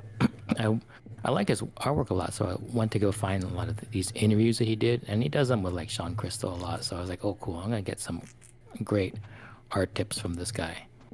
But then when I listened to it, they were just talking about like he has this hobby where he just describes or names different types of poop, What? and like Yeah. there's this one poop called like the Luganus, where when your poop is like very like straight and tapered and it goes into the water, and then a drop would shoot upward and then hit you in the rear end, and that's called a Luganus. And then there's one that I was looking for art tips, but this is what I was treated to instead. So there's one called a dirty Luganus, where when you just sit down on the toilet, the first thing you do is you fill it with pee, because that's what happens before you poop. Right. And then the same thing happens where that drop comes up, but it's like hitting your butt with your own pee. So that's called the dirty terrible. Luganus. Yeah. And then it worst was is like when that an entire hour of this, like maybe like 50 different types of poop. And at the end of it, I was like, well, I learned nothing. I'm pretty sure that's like this stream. Did they have a? That's what I had like the whole time we were in Seattle. I shared an Airbnb with him and And Ramon Sean? Perez. Oh. Yeah, and we the one and we trademarked one of Mateo's farts over the weekend. It was called the Wheel of Fortune. Because it went.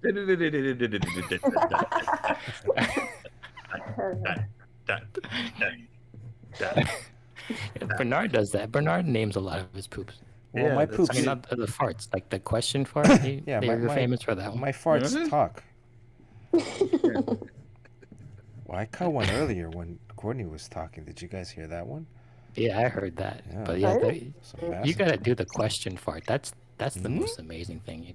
It's You gotta, like, curiosity. make it. Curious. I It's can a just rather burp intelligent really, fart. really loud. Huh? Bernard knows I can burp pretty Oh loud. yeah. I like ridiculously loud. Like it will echo wherever you are. Wow. Okay. Well. Gift. Oh. It's a disgusting gift. This And used gas to be got to come out somehow. There's Jerry. Yeah, Jerry's in the chat. Oh, Jerry's here? All right. Everything okay, Jerry? You want to take a poll to guess whether he's drunk or not? Is he at home? I don't know. It depends. I want to know who he's hanging out with, and then I can say yes or no. If it's Johnny, then yes. Yeah. Yeah, for sure. It's Johnny? Tommy. Oh, no. If it Oh, he's talking about. Oh. if he's hanging out with Johnny, then he's definitely drunk. I've actually never really farted. I don't do any of that kind of stuff. I'm kind of like Kim Jong-un that way. You're gonna explode one What? day. No, I just absorb all of the So energy. you reabsorb it and have it come out of your pores? No, it just comes out through just through my actions. It comes out as great artwork. It just my pages just reek though. If you smell the paper, they're just. It's like I used to be inked by Tom Palmer, and those pages reek when I get them because that guy. I mean, he's a chain smoker. Oh, shit. Oh, All the original art so came back. bad. It smells so bad. I have to air them out for a while before I bring them in the house. Damn. Like when I would get inked by Scott Hanna, it would reek of ego. Well, that's right. Ouch. Let's start some shit now. Yeah, that's. Oh, It was like at a con when we would be having a conversation and Scott Hanna would be there, and then you guys, I would be talking to Scott, and you guys would be snickering and looking at your phones. And I realized that you're just basically trashing Scott Hanna through text while he's right there. Oh, really? I would never do that. That's crazy. That's just unprofessional. Golf Boy Sunday met me in person and knows that how professional I am Yeah. and how I would never act that way. And you would never accept weed instead of money for a commission. Oh, I did do that one time in Toronto, right? Right. Some guy came Yeah. up with some weed. Was it legal weed in Toronto or no? It was just weed. No, yeah. It's legal now, I'm sure, right? Times have Yeah. changed. And it was weird the way he gave it to me too, which was like As a slid it in. suppository? No, but he did slide it into my back pocket like in an envelope. It was really uncomfortable. I was very like, what's going on here? Yeah, he was definitely a fan. But we That had a makes it good look time. really obvious. Yeah, he was like, "Hey, I got something for you," and he put his hand in my pocket. Maybe he's trying to give you like a reach around with that too, or something. Yeah, I mean it's kind of cool, but the we did some fun drawings that night though. Not with that guy, but with JP. Yeah. Yeah. Hey, Sean, is this your pencil? Oh, I don't know. What does it say on there? Pentel? Yeah. Oh yeah, I draw with those. That's I draw with the trashiest pencil. Property of Sean Chan. No, I think this is like, I remember Sean has like these blue pencils. Yeah. I don't know what it's I doing draw in with my those. art box, but Yeah, a funny story is like for my 3 years on Iron Man, I drew with one pencil, and it's because it's like the mechanical pencils, and on that pencil, if you look at it, it had my father's doctor's office address. Whoa. Because he would you know how like doctors would get, like dentists would get these pens with their phone number on it. yeah. So I just took one of my dad's free. It was a free pencil, and Wow. it was just great. Like how you can run a business, and that's pretty much your only expense. Like that's like the business expense, and it was a free pencil. Because Marvel gives you the paper, and then the pencil was free. So my business expense, my overhead, was basically refilling it with the lead. And the lead's not that cheap. So That's true. Yeah, because this lead too is kind of soft. The other ones I have in my other pencils, they're usually 2H. This one I think is like a HB. Yeah, I draw with HBs. Oh, Mindy Lee was there, set up with us. Do you know her work at all? Oh, I know her. Yeah. Yeah, she was set up with us, and she brought a buddy of hers joined her named Lee Wagner, who's a really good artist. Uh, Mostly kind of animation uh, type of work that he's been doing. But I feel like, but yeah, I actually commissioned him to do something. I've only commissioned a couple people in my life. Wow. I commissioned him to do a Common Rider drawing for me. Oh, Mm. that's Wait, I There think was no Common Rider or Ultraman anywhere in the whole convention, so I decided I had to just make it happen on my own. wait, who in the chat is a big Kamen Rider fan? Was it Way? No, I don't think it's Way. I think it's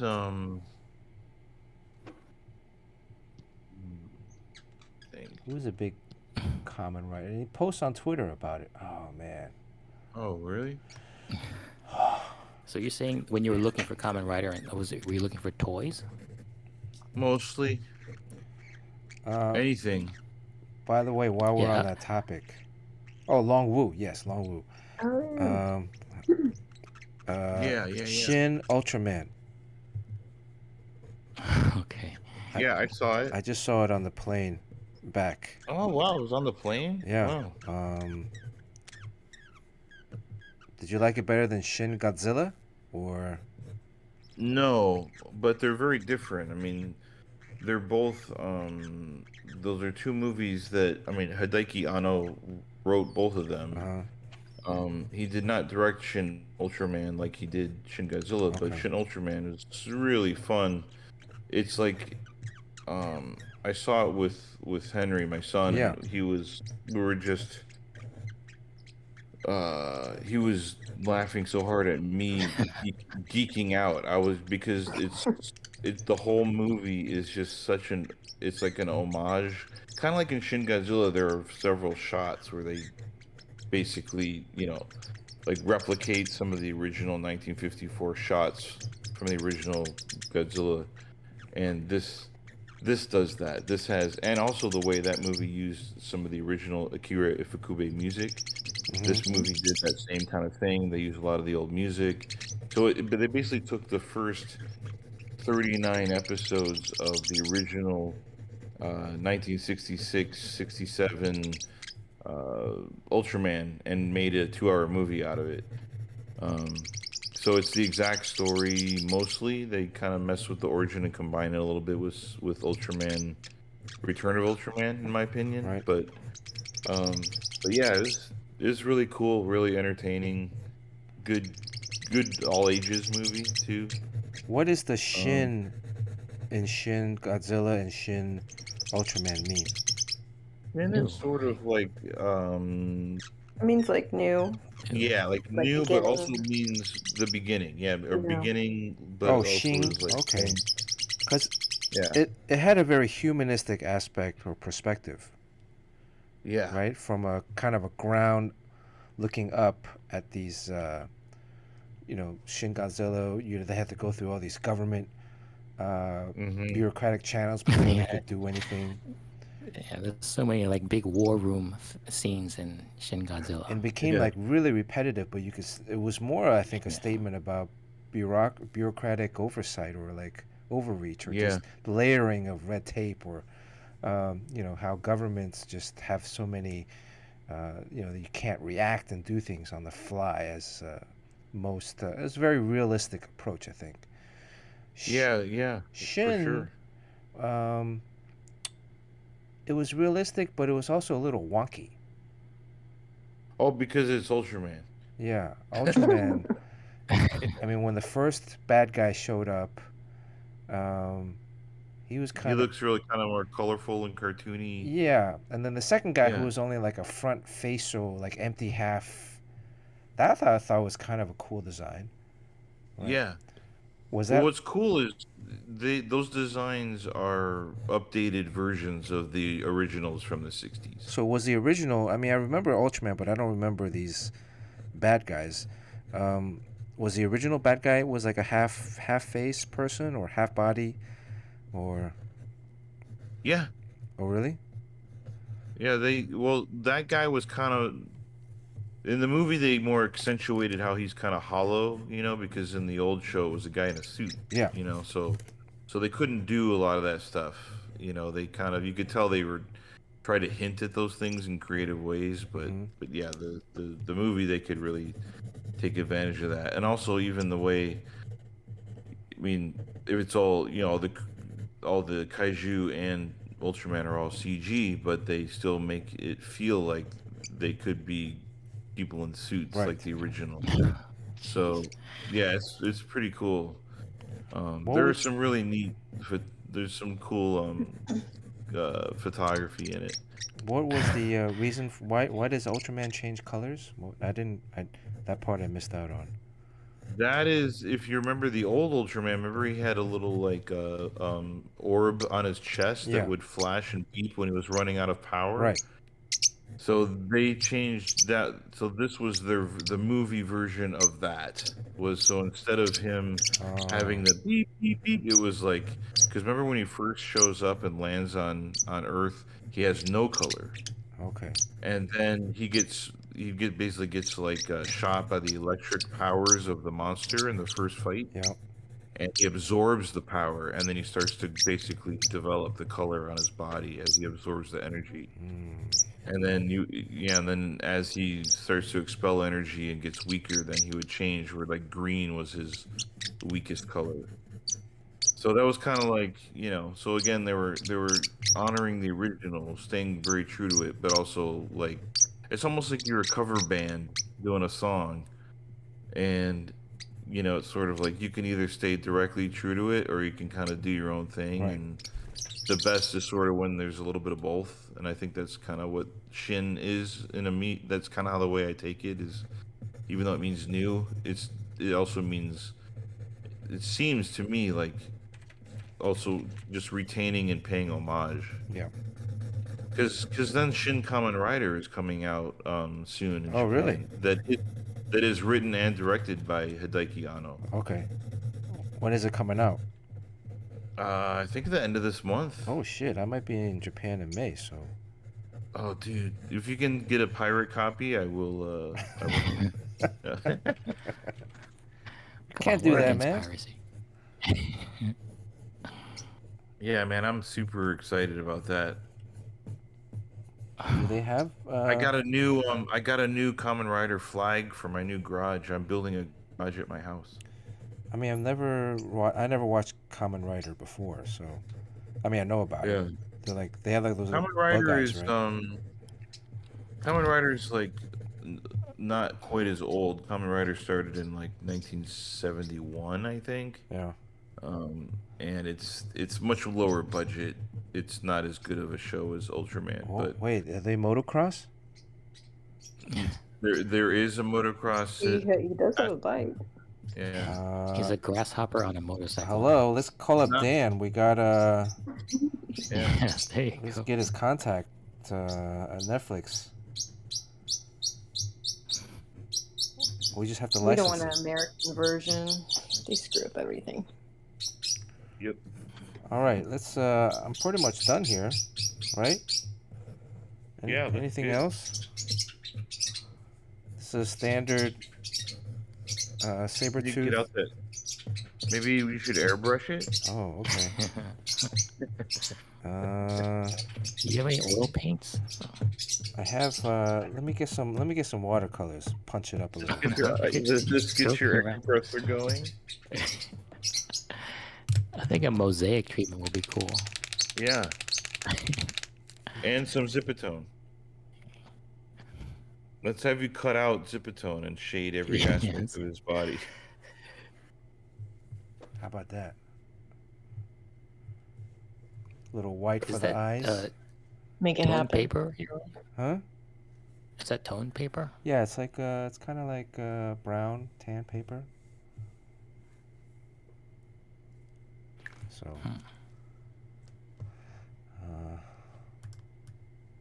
Is Beavis General is like I'm gonna post a photo of Kamen Rider, the best yeah, Kamen put Rider. that on Beavis General. Okay, it's up. Give Sabertooth a nutsack right there. You know. Do you think Sabertooth wears a cup? I think he just has extra hair there. So that's your. I mean, why is there so many different Kamen Riders? Like, Because it's been around since then, and they made it more and more like Power Rangers as it went on. so if you do like a modern version of it, you still have to make those creatures kind of look like latex costumes. I mean, now they've done other versions where he looks like super dumb, you know, like all kinds of really like, you know, like really goofy. Not that this is like for me this is like not goofy, so that's my taste level for you. So but the new movie actually I'll post a shot from the new movie where It's once like, again they stay very true to the original. if I were to do like a modern movie treatment of, I remember that Super Marination, those Thunderbirds, where they're just Mhm. puppets like Team America. Yeah. So if you did that with like CGI, would you still put in the strings just to be, just to be faithful to the original? No, but you know, I mean, Guillermo del Toro did the same thing with Pinocchio. no, Oh with no. Pacific Rim. Oh, okay. Oh Like yeah. when for a short while I was designing the Pacific Rim animated show, and he told me that every monster had to look like you could fit a guy inside it, like it was a suit. Jeez. But I Yeah. mean the movie wasn't like that. I mean Yeah, those well, creatures in Pacific Rim, they are just really bizarre. yeah, but they still look like a guy could fit in it like a suit. Huh. So yeah, I posted a photo from the new movie coming out at the end of this month, and it's like the same thing basically. It's an updated motorcycle, you know, suit is slightly updated and stuff, but they're going back to the original design rather than, you know, one of the other weird ones that's come between. I like it. Yeah, it's really cool. I like the neck scarf too. That's so Yeah. that's so Japan 70s. Yeah. Like throw a scarf on the main character. Oh, that's interesting. Are they bugs? Yeah, No, grasshopper.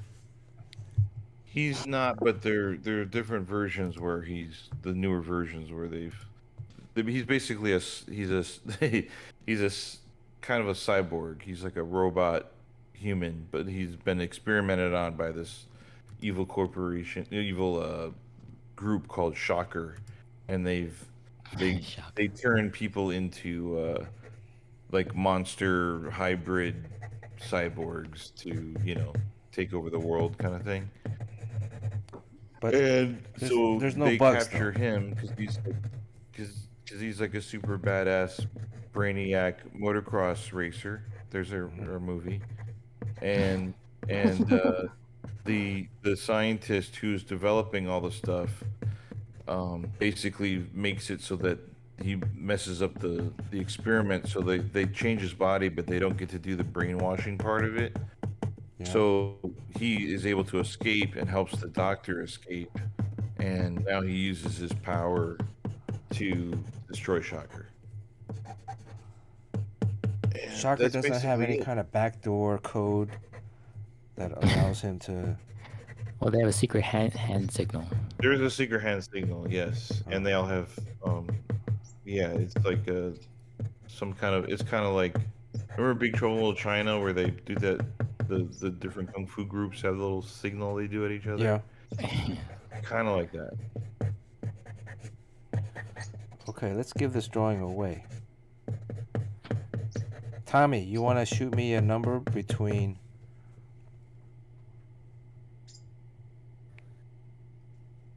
Yes. Do we lose audio? No, I'm thinking. Oh. 1 and 1,000. Open to anybody. Sure. Oh, this is a nice one. Open to anybody in chat. Wow. All right, It's a I'll text it to you. free Sabertooth drawing One sec. without any type of crazy like basketball or anything. It's Yeah, like a this straight up is a conventional drawing. straight Sabertooth sketch. Yeah, this is one you can eBay for lots of money. So what's up with Jerry? Is he out drinking? I didn't catch the chat. He didn't say. Passed out before he could tell us. Oh, he's out. Okay, Bernard, I sent you a number. Okay.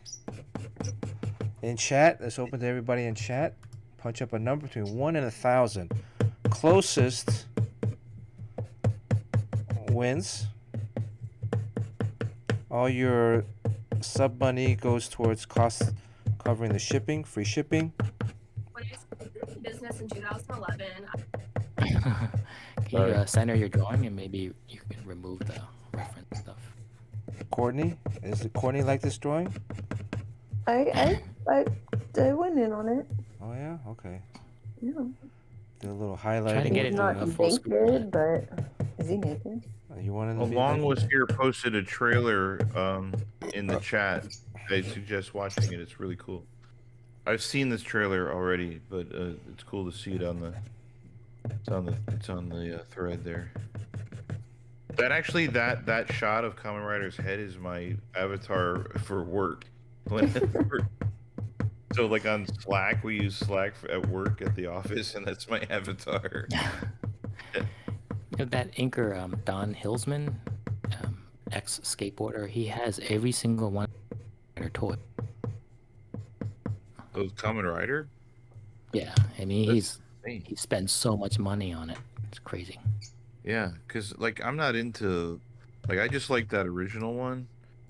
Because then if you look at like, or I posted a shot of like newer ones, and it's Whoa. like, It's like a yeah. Dragon Ball Z. yeah, it's like Dragon Balls meets Power Rangers, you know? Oh, what's this? This is the new Kamen Rider? Well, one of them, there's like a billion of them. But he's not. But this one's not in the movie. No. Oh. They're only doing like the OG, which is again kind of like why they say the Shin, you know, like the beginning. Right. It's new, but new going back to the old. Sheen. Why do they? So it's still going on right now then. Yeah, there's a new show, and it's even on Amazon, and I can't watch it. I hate it. Oh really? Well, there's like a few shows of it that were like definitely geared towards children more. Yeah, Like for sure. very young children, like 3-4-year-olds. Like it was definitely like along the lines of Power Rangers and stuff like that. So Yeah, it was definitely a precursor to Power Rangers. yeah. So the originals though were kind of like when you, if anybody watched Ultraman when you were little, you remember like it was kind of creeped you out as a kid. It was, you know, kind of scary. You know, there'd be monsters, or like sometimes like, you know, a monster would spit acid on a guy, and then they would like dissolve. You know, they'd build like a little model of a guy, and then he'd like dissolve it like he was made out of soap, and they poured shit on him. You know, and it scared. It would like scar me as a kid. It was the best. I would just, you know, just scared shitless. And so Kamen Rider has a lot of that in the first, you know, the first. Is there handful any of nudity in episodes. Kamen Rider? No, No, no. there's probably not even any romance. There's no there's There's no not. kissing. Sean, do you hear that in the background? What is that? No, I don't.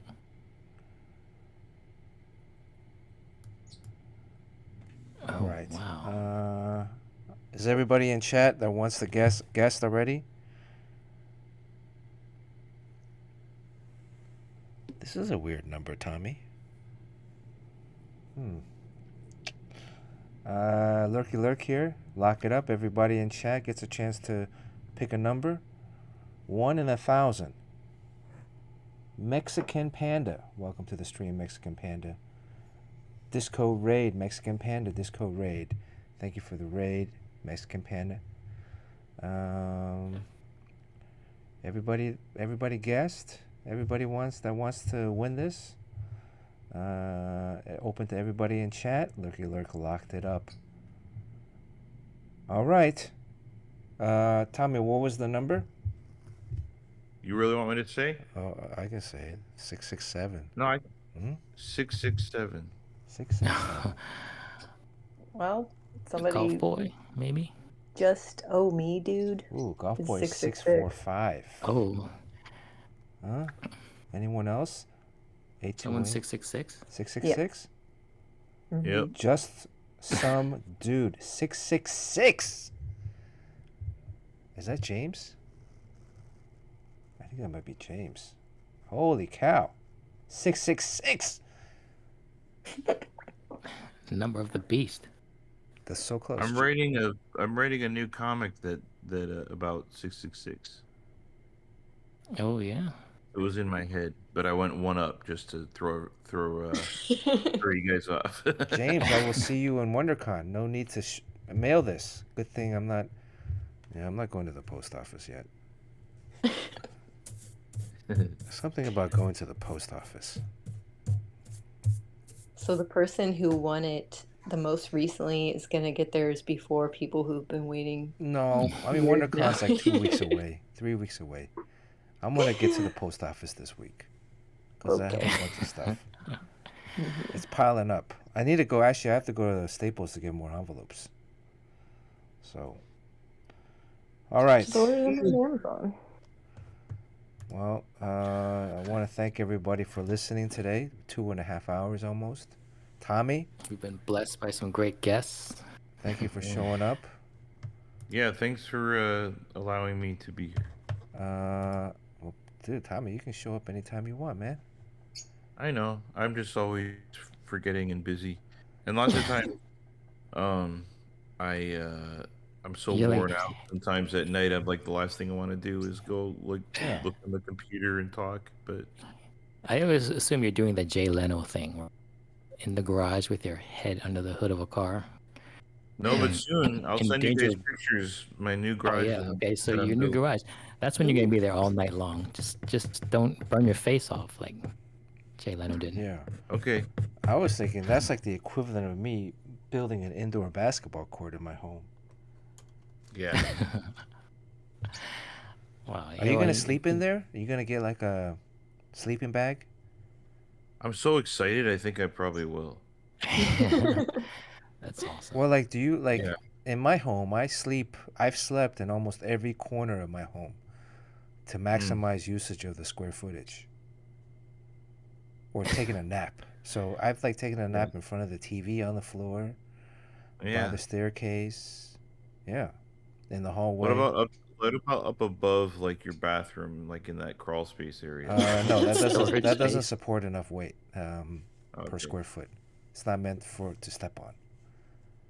So Yeah, the new garage. I'm like excited about. Is it gonna be super neat and clean, or are you like more of a? No, it's gonna be insulated, and I mean it'll get dirty through working, but yeah, it's gonna be like my studio. Be like clean but being used. Are you getting those nice floors, like the what you call it? No. Yeah, I've Those- seen Those those. slick. You're not getting that? They're not that expensive. Oh really? Yeah. I Why was just am I gonna. not? It's just concrete, and I was just gonna seal it, but maybe I will. What are they called again? I Like can't those think. like tile things. carpet, No. It's just when it's I've seen- like the rubber square pieces that yeah. you put together. no, it's not even put it epoxy. Oh, epoxy. Yeah. Mm. And you like epoxy. It's just like when it's like a an actual garage. I don't know. Never mind. But it looks cool.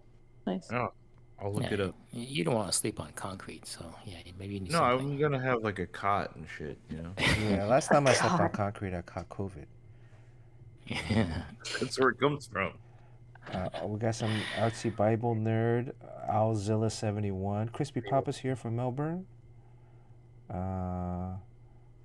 I miss anybody else on chat today? Sean, you got anything you want to say before we get out? Mr. Joshua's here.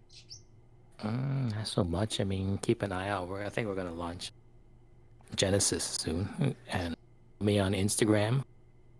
My tea spilling, rabble rousing, troublemaking posts. 24/7 comics. I like that one you did recently with the folding Mandalorian with the. Oh yeah. That was cool. Yeah. I like that more than the show. I like the robot strippers. Yeah, I like that music bed. I'm not sure where it came from, but that thing about like it costs that much because it takes me fucking hours. Great song.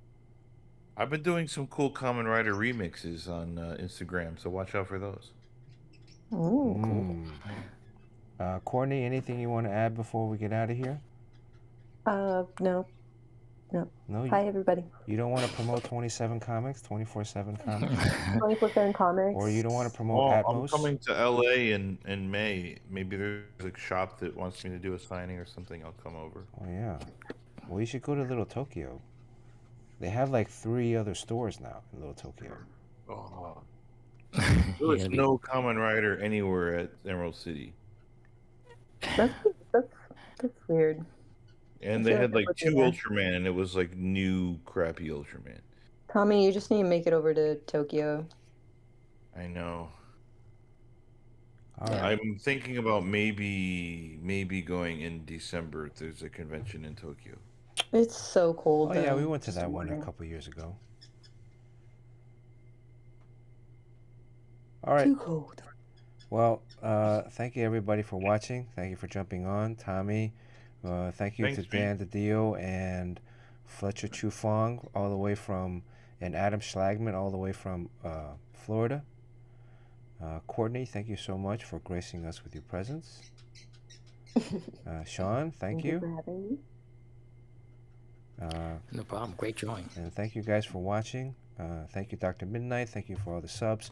Make sure you hit that follow button so you know when we're back on next week sometime. Next week Tuesday. Next week Tuesday, yeah. Maybe sooner, but you know, I always say that, but then... But who you kidding? Yeah, I always say I'm gonna gotta make it short, and now it's 2.5 hours, so...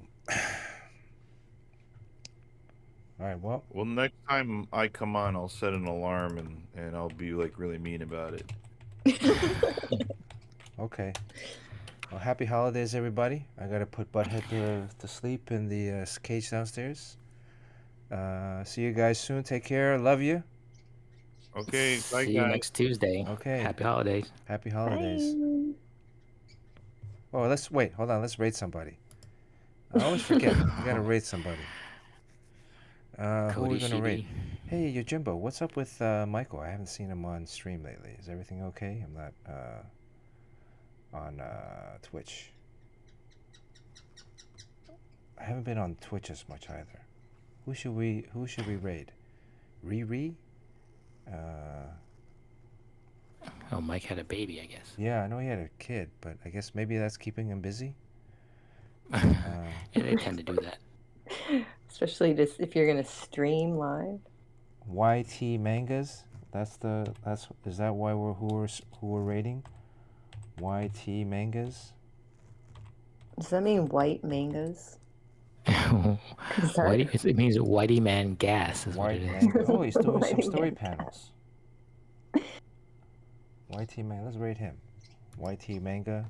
Okay, we're gonna go see this racist stream. He's gonna go. He's doing some. It looks like he's doing like some storytelling panels. All right, happy holidays. All right, see you guys.